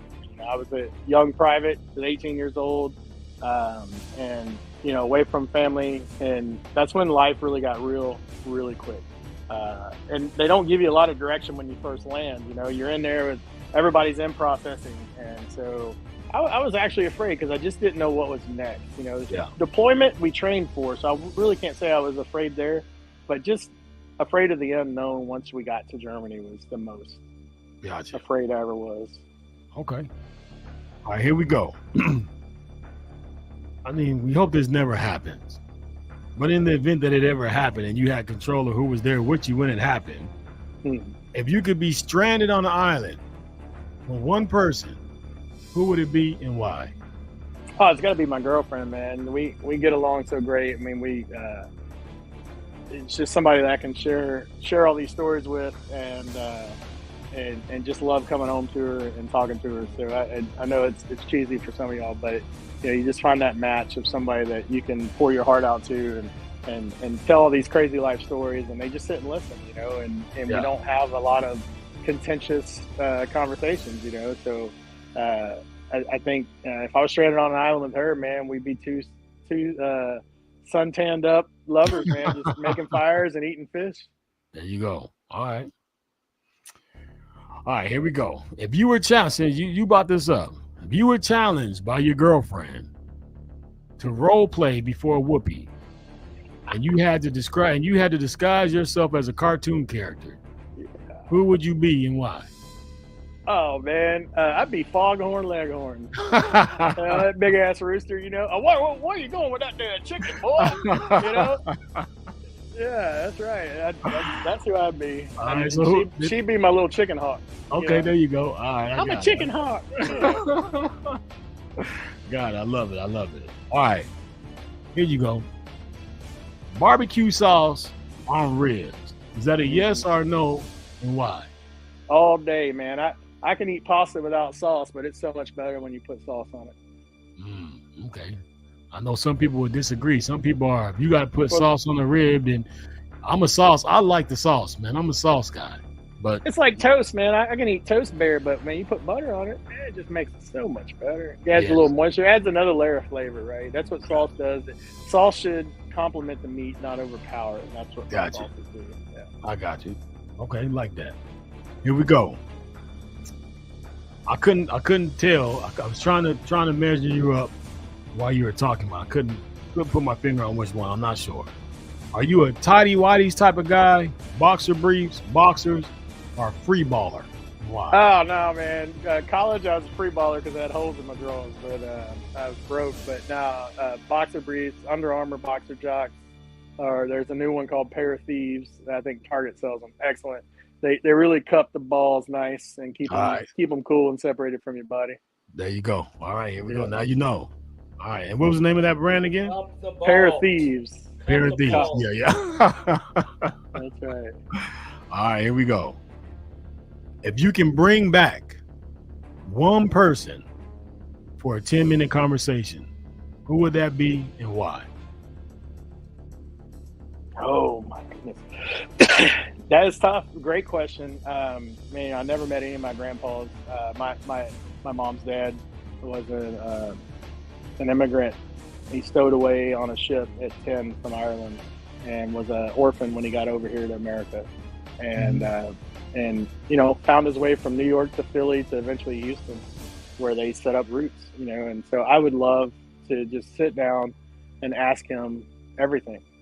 When I ask my uncles and my mom stories about my grandpa, they don't know because they didn't ask him about his upbringing or his life. In those days, back in the day, they didn't really share a lot, and it's an Irish family, but we don't know anything about it. And that's who I would definitely bring. Gotcha. I like that. Yeah, Grandpa Frank. There you go. All right.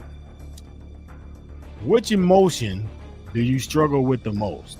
Anger, sympathy, love, compassion? What emotion do you struggle with showing the most? I think anger is especially for soldiers and veterans. Anger is a hard one to manage. You're taught to get to the point of angry, but manage it, right? And because you kill, right? But you got to manage it, and then when you turn it all off and you go to college, you're supposed to just reset. And so anger is something that's always inside, and it's the hardest part is keeping it buried where it deserves to be. I like it. All right, we're almost done. And Ty, I think we need to go back in our podcast and measure these two questions, because I want to know who got the W. I want to know who's winning in this, because it's kind of evened out a little bit. But this is going to be the catcher, because this is DJ to DJ. All right. DJ to DJ right now. This is important. From your perspective, who's better to you, Michael Jackson or Prince? Prince knew every instrument there was. Prince was an excellent songwriter. and a great performer. Michael Jackson was the best performer. Hey, did you? What'd you say, Matt? Scott just went, God damn it. That's all I heard. Man, they're killing me with the instrument thing, but I got it. So he said, Prince, Ty, you know what to do. Listen.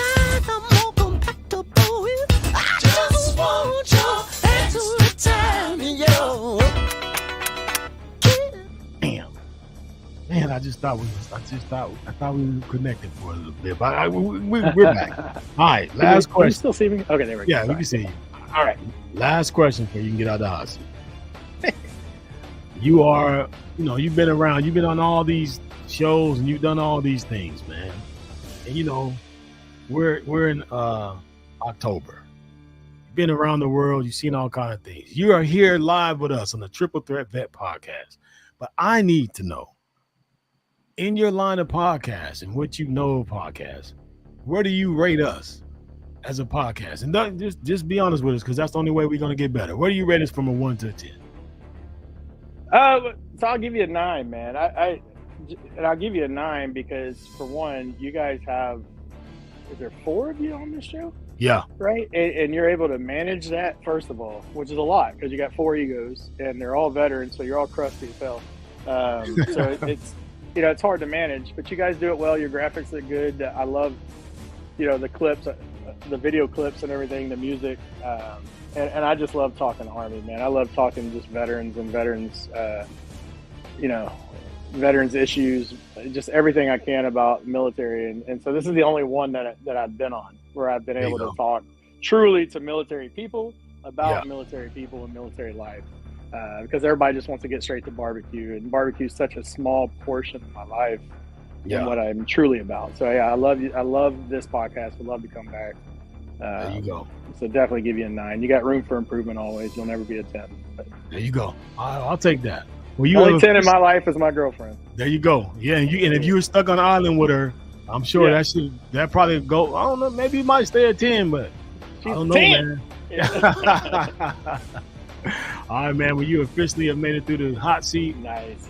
Did good, man. I appreciate you. I've been quiet, man, because I'm listening to your story. You are like a jack of all trades, a master of none. Master of none. You are a very interesting person, man. You're like that Del Saki's guy. Is that what it is? What you got? Yes, sir. So just so you know, if he's on a deserted island with his girlfriend, yeah, she's not a 10, bro. She can be like a 15 because we've been on deployments where like 4s and 5s and 3s. And she's about, after 6, 7, 9 months, bro. Ooh, they 10, bro. So she gonna increase. Her level gonna increase. Yeah, for sure. Yeah, them boat booze. I've never been on a ship, but I heard about them boat booze, bro. I know she's missing an eye. She ain't got no teeth, but bro, she is hot. I love her. You know what I'm saying? Well, salute to you, brother. And I'm gonna tell you, tomorrow, I'm going to HEB and I'm gonna get all your sauces, all your stuff, because I'm pretty good on the grill. I don't feel like I'm competition style ready. But I can, I throw down on that grill a little bit. So I'm gonna go ahead and I'm gonna try you out. I'm sure it's gonna be good, man. But I'm definitely going to support you, bro.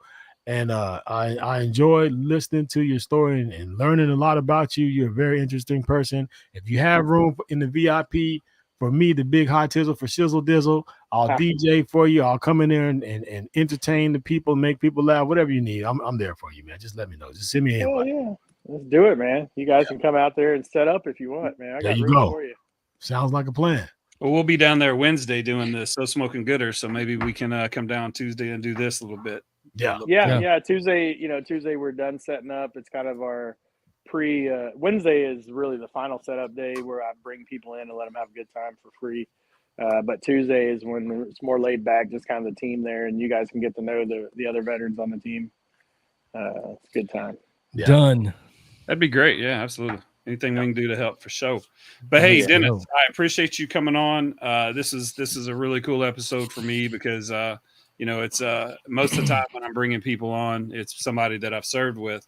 So I didn't serve with Dennis Butterworth, but I've gotten to know him over the last 7 years, and I know that just like the camaraderie and the trust that I had with the people that I served with, I know if I go to him with anything that he's going to be able to take care of me and help. Yes, sir. So, hey, Ty. So yes, sir. I'll tell you one thing that I do know for sure.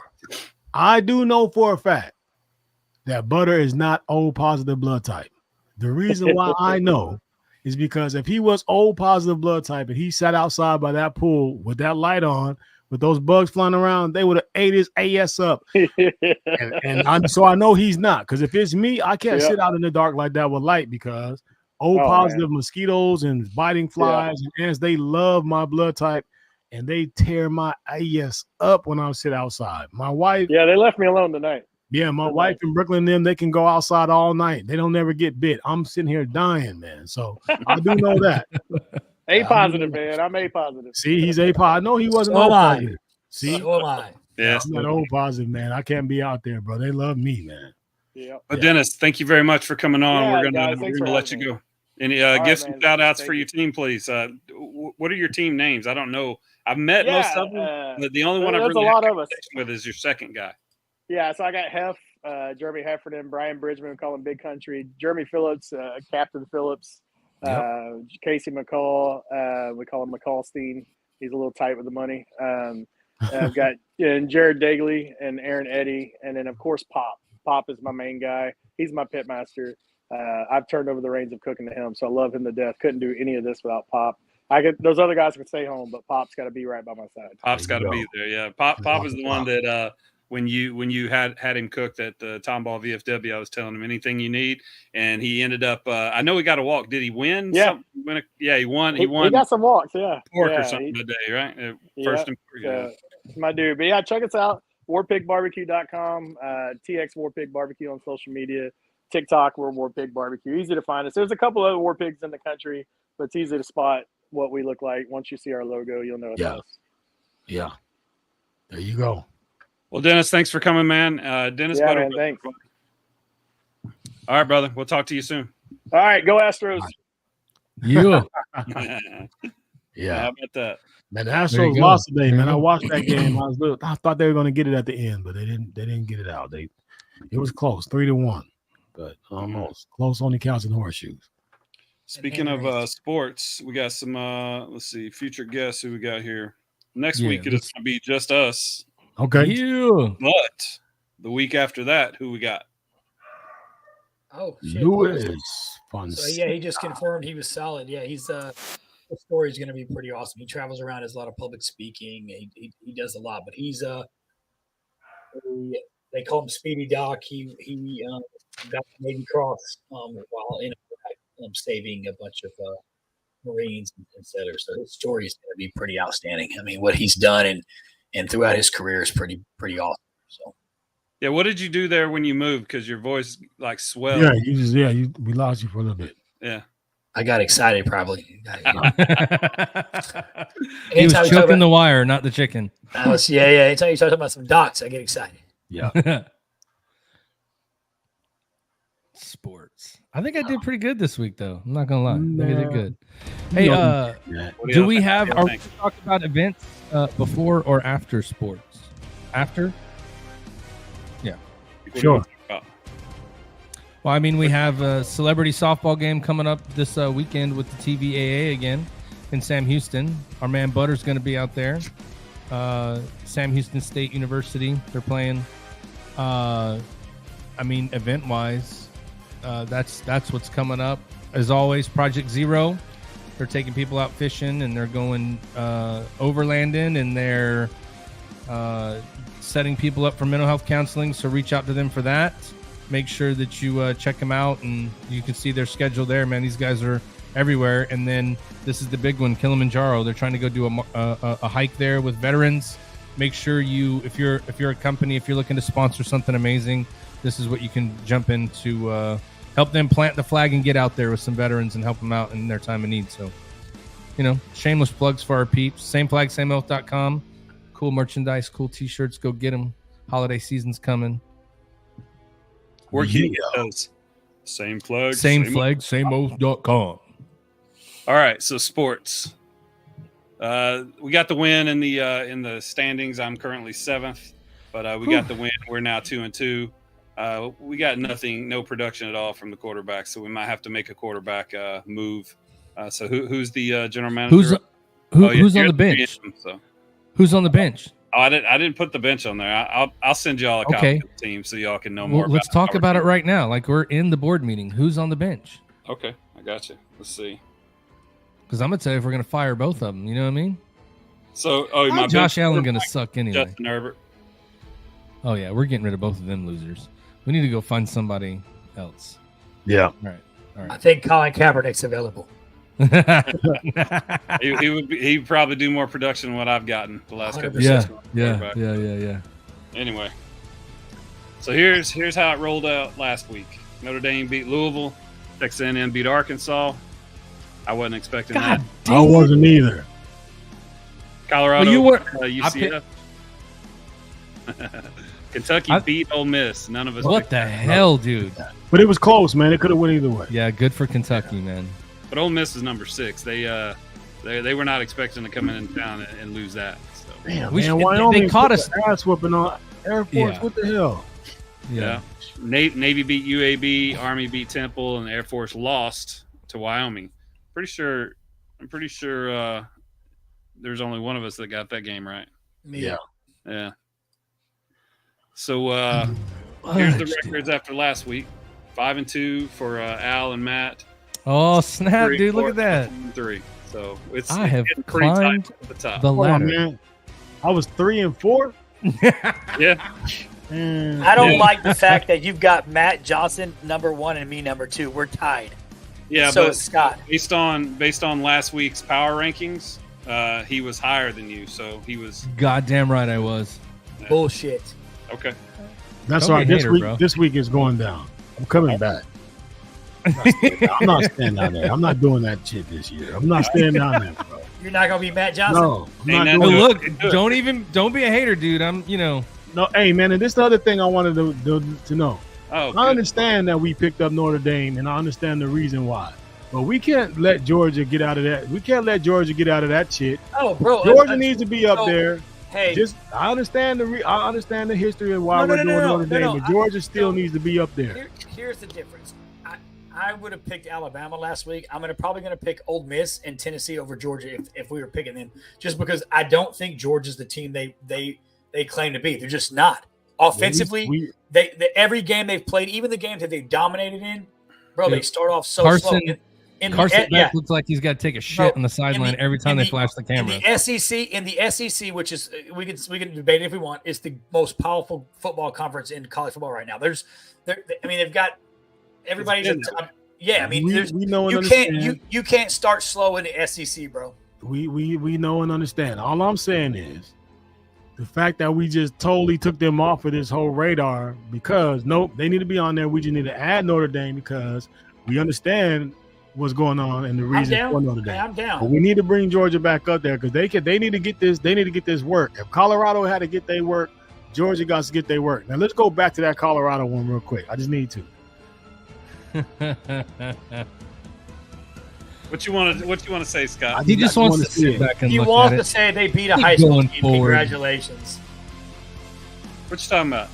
I picked Did y'all see my man Travis? Did you see him? All I want from Scott is one time on the podcast for his team to be a realist and not think that they're going to win the national championship. I saw Travis Hunter have a scare in that game. I saw that. I hope Colorado makes it to the top 12 because I think Colorado ain't going to beat Alabama.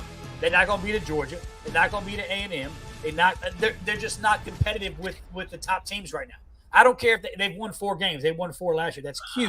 Until you beat somebody who's actually worth beating, I just can't respect it. I like them, and I hope they do well. But I'm saying until you beat somebody that's not in your weak ass conference, that's not a UCF, I don't give a fuck. They even changed the Big 12 this year. You're not giving them any credit. Soft, bro. They soft, bro. Do they play Oregon? If they beat Oregon, I'll wear a fucking. If they beat Oregon, I don't think they play Oregon this year. But if they beat Oregon, I'll wear a motherfucking Colorado Buffalo shirt on every podcast. But this is the thing. But this is the thing, though. If they beat Oregon, we don't want you to wear a Colorado Buffalo shirt. We don't want you. I'll do it as a punishment. I'm gonna do it as a punishment. We don't want. We want you to keep hating. Not a punishment. Scott, here's why I fucked up. No, this is what I'm saying. I don't want the punishment. I like the hate. That's all I'm saying. Hey, I love the hate. Here's the problem. Y'all not relevant, bro. You're not going to be relevant for a long time. But here's the other part. I think I'm going to start picking Colorado to win because I went back and looked last year. When I picked Colorado wins, they lost. So I need to get back on like picking them to win because I'm bad luck for Colorado. Okay. Oh, so you're going to tank the season just so that you can. It's okay. I want him to feel like he has the power to tank the season. I do. He'll be pissed when he's number one because they win games. The reality of it is that Colorado is going to take them a while to get to where everybody doesn't want them to get. But the reality of it is, no, everybody wants them to, bro. No. Bro, on social media, everybody's dick riding Colorado like they are the next coming of football when they're not. They're just not. Like I'm telling you, I hope they make the top 12 and they get put out the first game because they ain't got it, bro. Here's my problem. You know what my problem with Dion is? Here's the truth. I feel like it's daddy ball. The truth. Hold on. I'm gonna give you the truth. Here we go. Here we go. Hear this. Because I want to make a reel out of this. Go ahead. Tell us. Here's my problem. Yeah. When I coach my sons in football and I watch coach, like I don't like daddy ball. I don't like you got your sons on your team because you the coach. Like, I don't think your sons are out of all the college football quarterbacks. Your son should have probably went and played somewhere else. But you the daddy, so they on your team. So we play daddy ball. Dion plays daddy ball. His quarterback son, he's good. But your son that plays defensive back, he's fucking mid, bro. He's mid. He's ditchweed. He mid. He ain't the best he ain't the best, but he's on the team because he should be playing D2 somewhere with his skill set. And Travis Hunter should be playing for a real team and not for fucking Dion. That's just what I'm saying. Yeah, but here's the thing. Travis Hunter is playing, and I don't think any of us have ever said that Colorado is going to win the national championship. I know for certain. I have never said that. What I did say was that Travis Hunter was going to win the Heisman this year. And let me ask, who's the number one prospect for the Heisman right now? I haven't looked at the stats. It's Travis Hunter. Travis Hunter, bro. Travis Hunter. And for you to we're 4 games in. That's cute. We'll see how it ends up. It doesn't matter. They talk about it all fucking day on ESPN. I'm telling you, man, that kid is amazing. That kid's amazing. He is, but he can't stay healthy doing what he's doing. It ain't gonna happen. Yeah. Okay. You know he can't. He can't play receiver and defensive back and make it through it. He's not gonna happen. I've been saying that too the whole year, and he takes maybe 4 plays off a game. He's not playing. They ain't play nobody, bro. They ain't play nobody. That's like telling Bo Jackson. That's like telling Bo Jackson. That's like telling Bo Jackson he can't play football and baseball at the same time. And he did. Guess what happened? And he's no longer playing. And he could have been the greatest of all time, but he got injured because he just can't stand it. That's because he ran out of his hip. Nobody else would do that. No matter what, bro. Stop it. It was a tackle. He ran out of his own hip. He was that strong. What you want to say? Dang, bro. Bo knows. Listen, though. Here's the thing. I get. If Bo Jackson would have played a different position, he might still be playing. But running backs don't last, bro. Look at the league. A 30-year-old running back is fucking like they don't last. You gotta appreciate, man. You gotta stop hating and just start appreciating. Bo Jackson is probably, in my opinion, Bo Jackson would have been the greatest running back in the history of the game. Period. I love Bo Jackson. Hero, I've never disliked any of your takes, but I completely I'm just saying, dislike this take. If Bo Jackson wouldn't have been a running back, he would have been great. But you can't be a running back, bro. Running backs, man, they don't last in the league, dude. They don't last. Okay. Well, let's get to our picks. Yeah, let's get anyways. Let's get Bo Jackson on the podcast. All right. He can't even talk. He got head injuries. I'll DM that dude. Bo Jackson, what's wrong with you? You be mumbling and shit. He's selling lemonade on the corner every week. Yeah, before we forget, rest in peace to my man, Dikembe Mutombo. I used to see Dikembe Mutombo every morning when I used to go to the LA Fitness in Atlanta at the LA Fitness right there for Camp Creek. I used to see him every morning and give him shit because he would go work out with those NBA socks on, and then he would go in the locker room and put on like a 3-piece suit, like one of them old school 3-piece suits, man. And I would give him hell in the morning about his suits and them damn socks. But he was a great Denver Nugget, a great Houston Rocket. He played for a bunch of teams. He was a cool guy. He always gave back. At one point, we were going to have him speak for the Navy ball, but his daughter or something had a basketball game or something, so he couldn't make it. But he was very apologetic about it. He felt really bad that he couldn't make it. But all around, he was a good guy. My mom tells a story of when she was downtown and she saw Dikembe Mutombo going across the street, and she asked him for an autograph, and he said, "You want me to give you an autograph right here in the middle of the street?" And my mom was like, "Yeah." So he gave him. He gave her an autograph. She still has it to this day. But rest in peace, Dikembe Mutombo. Thoughts and prayers go out to you and the family. You were a great basketball player, great ambassador. You were a great person, and you'll truly be missed, man. And just want to put that out while we're talking sports. Yeah, great humanitarian, and did all kinds of philanthropic efforts for his home country during the off season when he was playing, and then all throughout he was ambassador for his country throughout the world. So yeah, absolutely. And Chris Christopherson, who was a Navy, I think he was an airborne guy. I know he was in the Army. He passed away today too. So Chris Christopherson passed away as well. Yeah, and the dad from Good Times. Yeah, John. Mr. Ames, yeah. I mean, coming to America, Good Times. Like he was one of the first network dads that helped raise my generation. So and he was similar to my stepdad. They almost looked alike, and their mannerisms were very, very close. So yeah, I grew up with the stepdad just like that. So yeah. So you're saying he's pretty intense? Very intense, yes. Absolutely, yeah. Lots of people passing away, man. It kind of sucks. Yeah. All right, let's see. Where are we at with these? Did we do Air Force? Yeah. I think I'm up first this time, Matt. I think you were in the hot seat went first last time. All right, so right now, let's see. Matt's first. Al, me, and Scott. All right. Yeah. So we only got 3 games this week because there's a bunch of buys. Well, let's bring that damn Georgia game back in here. Yeah, go ahead. I don't even know who Georgia plays, but I'll look it up. We'll just choose. We'll just name it. We'll say it. It won't be on the screen, but we'll bring it back. Yeah, go ahead then. Al, Notre Dame. All right, they're on the bye. I'm sorry. Texas A&M. Matt, go ahead. Ooh, they're away at Missouri. Missouri's playing pretty good. Fuck Missouri. A&M's winning. All right, I'm going Missouri Tigers. Me too. Yes, you should. All right. Remember what happened to Arkansas? Y'all keep talking. Scott was A&M or Scott was Missouri? No, I'm Missouri. Okay. He wants them to show me. Show me you're gonna win. Yeah. So it looks like Ty, Scott, and Al are for Missouri, and Matt is for A&M. It's all right. Your downfall. All right. Colorado's got the bye. Kentucky's got the bye. Navy and Air Force against each other. Go Navy, beat Air Force. Okay. So you're picking Navy, Scott? Yeah. I mean, Al, who are you picking? Yo, you're up, bro. You're number one. He's going to pick whoever you Why pick. would I ever? I'm not picking the Air Force. Low flying Air Force. Sorry, not really. Hey, when is the Space Force going to get a football team? They're already there. The Air Force Academy tries to do the same shit the Navy does because we got the Marines and Navy in there. Watch. Yeah. They have a game every year where they're wearing Space Force uniforms because you're either in the Air Force or the Space Force. I guess so. Oh, jeez. Yeah. I'm picking Air Force. Okay. Go just to go against fucking khaki uniform in right now. I was going to pick Navy, but I'm just going to pick Air Force. Just go turn your uniform in right now. I can't believe that. Yeah, that's okay. I do have one more thing I want to talk about. Who you picking, Ty? Who you picking? Yeah, I'm picking. I'm picking Navy. Navy's going to drag Air Force. I'm only picking Air Force because everybody else is picking Navy. So. Yeah, I know, to be contrary. And I'm going Army. That's the easy one. I'm going Army. Army and Tulsa. I'm going Army as well.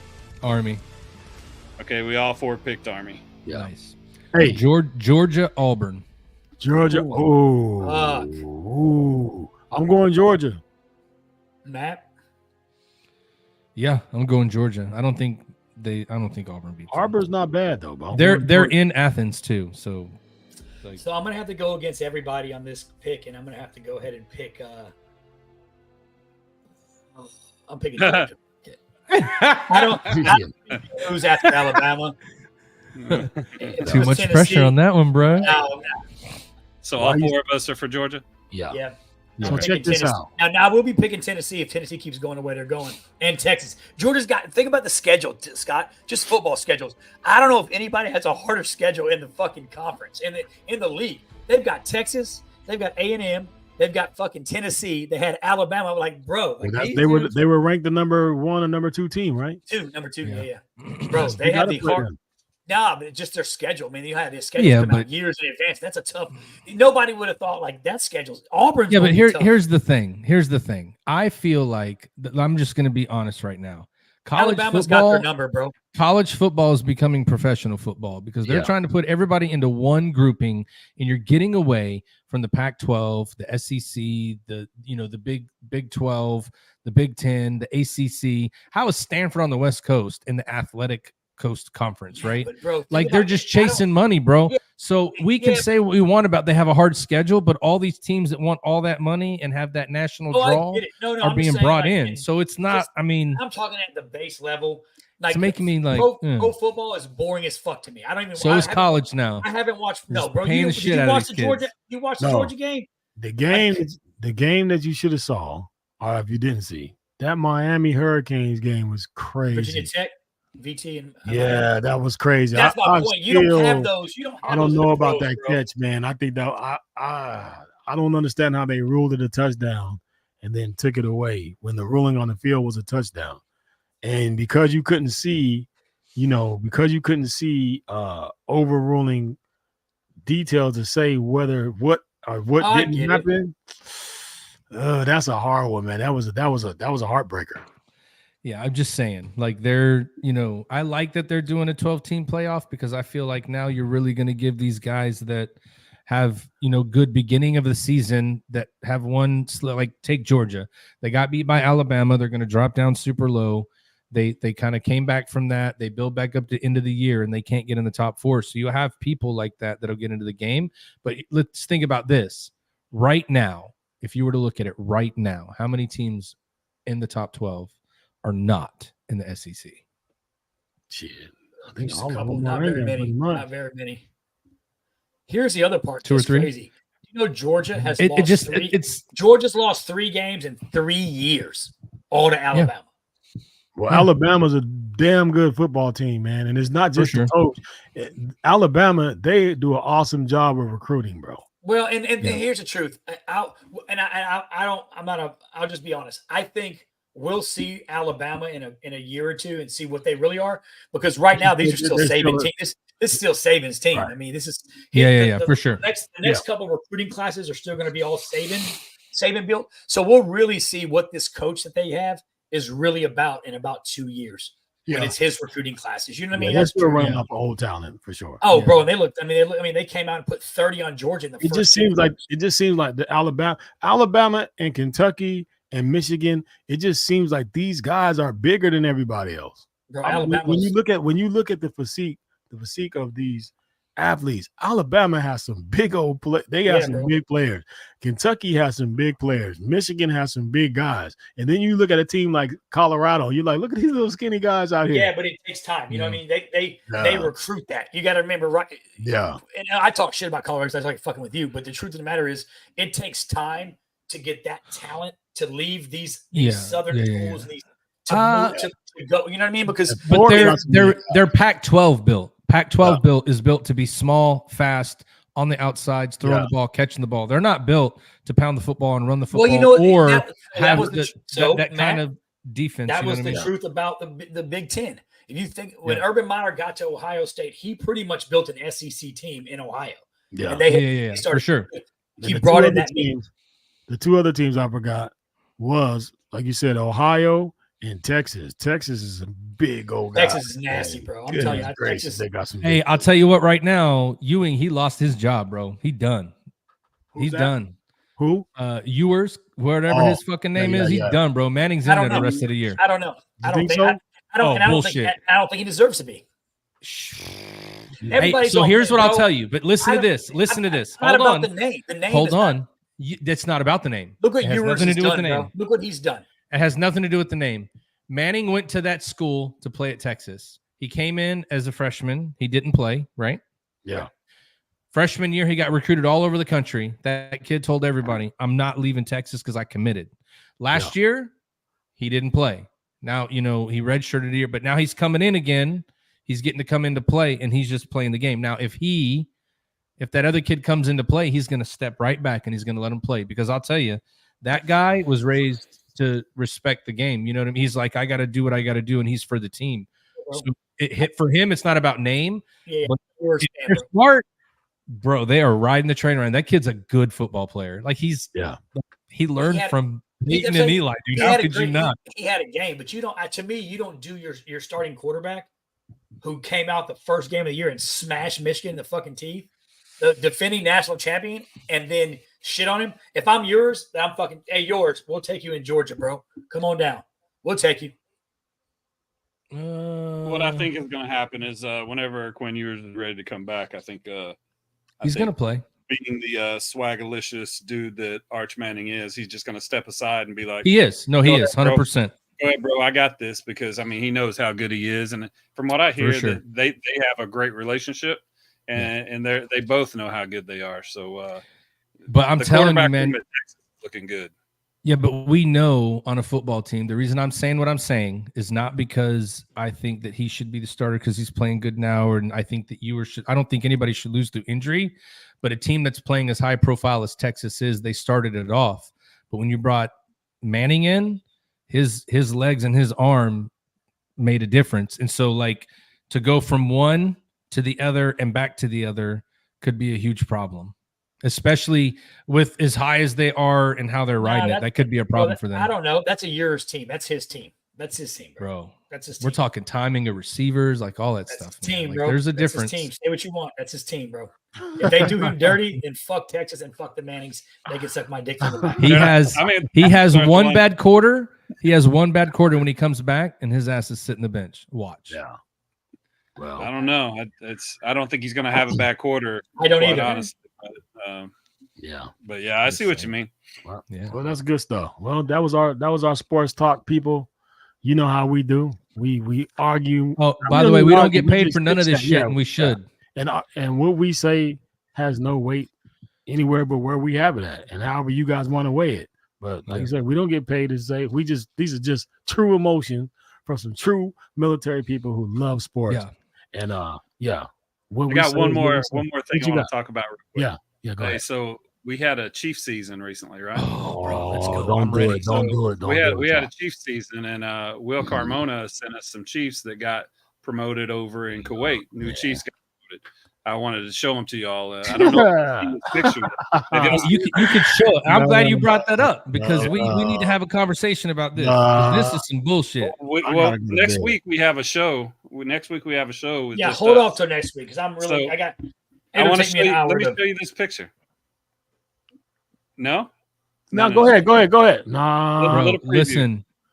If you're a Chief in that fucking photo and you wore that uniform to those Chiefs pinnings, you need to go take that shit off your collar and take it back and go through the season again next year. I'm just saying. Here's because they're just there to play games, man. It's fun for 6 weeks. Yeah, do that shit all year, bro. That makes me so mad. I see. You know what? In a post on Facebook. All she. We can't hear you, Al. You got to fix your thing back. Can you hear me now? Yeah. Yeah. So this girl's only posting about, hey, look, I got matching pants now in my uniform. Not about leadership. It's just sad. Right. Bro. Look, man. A lot of that went away, Matt. We talked about it before. Yeah, we did. But here's the thing. For all those guys in that picture that are wearing that working uniform at that Chiefs pinning, and the whole reason that you make Chief is to put those khakis on. That's what you should have learned for 6 weeks. You guys in that picture are the reason why all this stuff changes. And then next year, you're going to walk in the room and bitch because you can't do the stuff you need to do to train leaders. Oh, and by the way, Matt, by the way, if they were in a fucking combat zone, hey, FYI, shitheads, Kuwait in a fucking combat zone. That's what they say. That's what I'm saying. That's where they seal real motherfuckers for R&R. That's where we go to sit in the fucking pool after we put shit down range. You motherfuckers. Yeah, but that was ain't in a combat zone. No.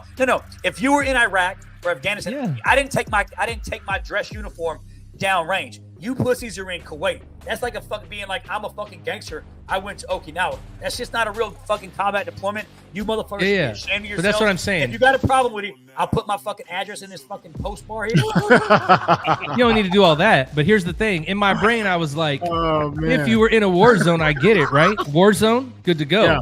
But here's the kicker. Your selectees are wearing khakis, bro. So I know you bitches have them. I know they got them. They got them somewhere. And look, even if they didn't have them, if they didn't bring them with them, you get them. So, but hold on, Al. Even if they didn't have them, if they didn't pack them in their sea bag when they left, right? when you took those new chief petty officers to go get theirs, you should have went and bought you some. Yeah, I bet you these new chiefs didn't even march into the drill hall singing Acres Away.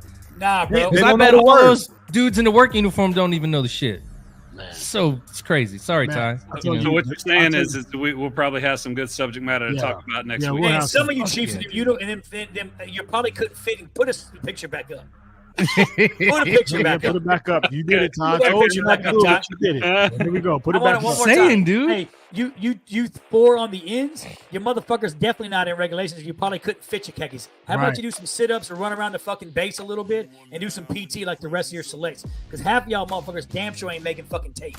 You fat. Look at fucks. their boots too, man. That things are garbage. Look, Come they on, don't, motherfuckers. they don't know if they Sloppy need to be ass. in. That's not even like parade rest. That's not Hey, even. sloppy. sorry, Will. My bad, dude. I don't mean to. I'm sorry that you had to experience what Navy leadership is with those guys. My bad. You fucking out of regs looking motherfuckers. Davy Jones is turning over his grave right now. Fat fucks. Yeah, it's upsetting, dude, I'm so- because we're not in anymore, so it's easy to be from the sidelines and glad. complain. I'm glad. No, it's easy to be the sidelines you, and complain. retirement. But here's the thing.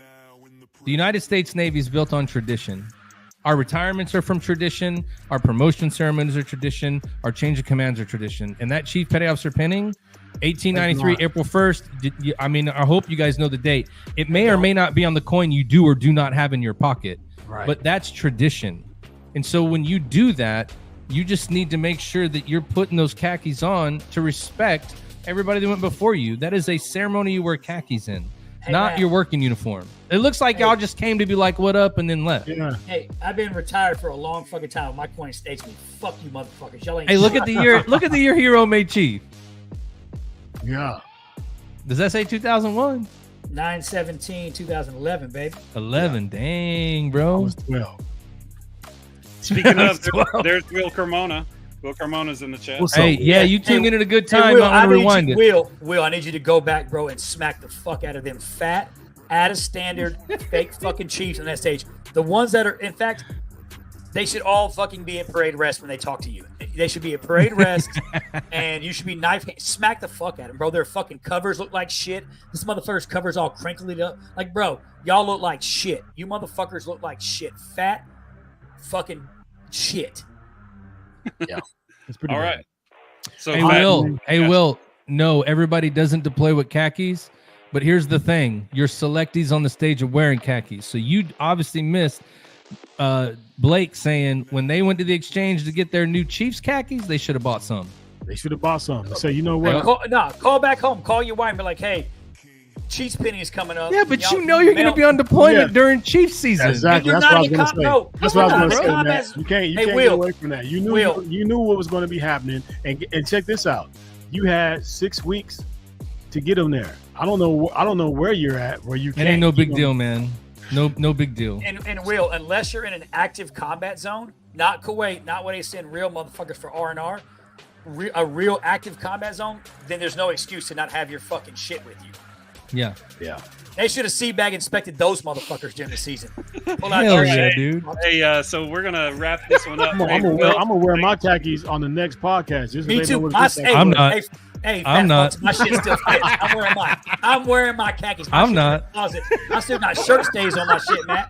I'll hang them behind me. Matt said hell to Hey, the Scott, no. we're doing it. I'm wearing my Fuck that. khakis on the Matt said Hey, hell but to here's no. the difference. Here's Hold the on. difference, boys. Watch this. I retired and I can be fat now. So that's the thing. I'm not out there every day trying to be the face of the Navy and leading from the deck plates, okay? Oh, shit. They both went to get their yeah, uniform. they both went to get their shit. I didn't All mean right, to so do that. I'm just it's been trying another to- good Tuesday with everybody on the Triple Yeah. Threat Vets. It's been Oh, great. Al's fit, Will. Al's fit. Al still looks like the day he took them off. See that? Oh, here The we go. day he took them off. Hey, put it on, Al. He said, Carmona said that shit won't fit. Fuck you. Stand up, senior. Crazy. Look at you. I'm gonna butt this motherfucker. Trust me. Hold on. Oh, there we go. Button. Okay. Suck it in, dude. Suck it in. I ain't gotta suck it in. I'm gonna Hey, put the look. button off. He bought them athletic fit khakis when he was in the Navy. had to gain weight. But I'm also my shit's still ready to go. Why you bullshit? Don't tell us I've gained some weight. That's sexy. That's sexy. Come on. Yeah, Now. there you go. Now. You know what it is. Come on now, let's go. Hold on. Oh, wait. You know what it is. You know how we do. I stay ready, so I don't got to get ready. Let's go. Give me the challenge. Don't make me pull my khakis out. They still creased. They got the shirt stays. I'm ready. Let's do it. Oh, hey, look, Scott. It's out there My right shit's now. in a box folded up. Hey, So look at this. Belt buckle, yes Hey, sir. Hey, still got the belt buckle on there, Yeah. bro. Ready? I'm ready for war. Look, I ain't got my shirt stays ready. Yeah. Let's do it. you're Yeah. welcome, Will. You're welcome. Yeah, that went Just in to. case. I wasn't expecting that. Yeah, like Roy Hey, Jones said, y'all must have that- forgot. That went exactly how I thought it was going to go, Mhm.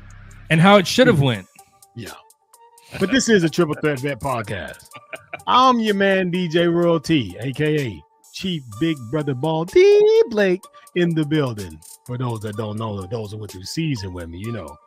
And we in here. We had a good time tonight. We had my man Butter in the building.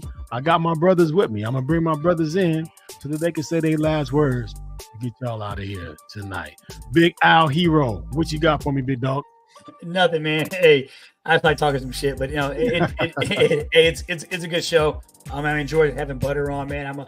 I'm a huge undercover wannabe barbecue fucking pit master. I'm working my craft, but not great at it yet. But I'll get there. But no, like I always say, man, I love everybody. Thanks for coming out and watching us. It means a lot that you guys show up and support us and support what we're trying to do for this veteran community because it matters. And those chief selects on that stage, they're going to be with us one day as veterans, and it matters the legacy you leave behind. So you 6 motherfuckers in that picture, you guys should be ashamed of yourselves. And I don't give a fuck if you got 2 stars, 1 stars, or no stars. Your ass should be ashamed of yourself. You shouldn't even have gotten a picture then. Yeah, So anyway, love y'all. Peace. for Word. sure. Exactly. Then my man with the HPOU hat, my brother Matt. So same thing. Congratulations to all of our new Chief Petty Officers out there in the Navy. Congratulations to all of you. Congratulations for finishing the season. And we welcome you to lead the next generation of sailors from the deck plates. Special shout out to my man with the plan that's in Mississippi that just made Chief. I'll come on and tell him congratulations. Our man Chase White put his khakis on and go for it. Looks like he made it through, didn't drown in the pits. They don't do that no more. But congratulations to all the Chiefs. Make sure you lead from the front. Do it the right way all the time. Like Blake just said, if you stay ready, you don't have to get ready. SameFlagSameOath.com. Go pick up that merchandise. Breast cancer awareness next month. Save the tatas and get ready for Christmas. See you guys next week. there you go. Well said. And before I bring my man Ty Cobb in, I got to piggyback off of what Matt said. Lead from the front, not from the back. The only person I know who's been leading from the back is my man P. Diddy, the diddler. And you don't want to get caught up in that mess. So, hey, don't do it. But my man T.Y., the guy, watch Poetic one time before we get out of here, my brother. What you got? Not much. I had a great show. It's always fun to come together with you guys and interview some veterans that are doing great things in the veteran community, doing great things for their families, and just seeing Morgan and Dennis and Butter together. They're a great couple. They're a power couple doing the big things in the IBCA and the cooking Texas Pitmaster cooking game. So we appreciate them coming on, and we'll see y'all next week. It's just us. There you go. And I will say this: say you will, don't say you won't. Get your ass out there and go vote. Doesn't matter who you're voting for, but make sure you get out there and do it because your vote matters. Your pick counts. So get out there and do it. All right? That's my word. Make sure that you're taking care of yourself. Make sure that you're looking out for people around you. Reach out, say hello to somebody. Make sure you always smile when you greet somebody. It goes a long way. Love to everybody who watches us. Love to everybody who listens to our podcast. Everybody who's ever been a part of our podcast. We're continuing to grow, and it's only through you guys. So make sure that you like, follow, and subscribe to the Triple Threat Vet Podcast. We appreciate you. We welcome you, and we'll see you guys next week. May your next day be your best day. Go see you, Buffaloes. I'm riding with you, Dion. That's my word. I'm gone. Peace out, y'all.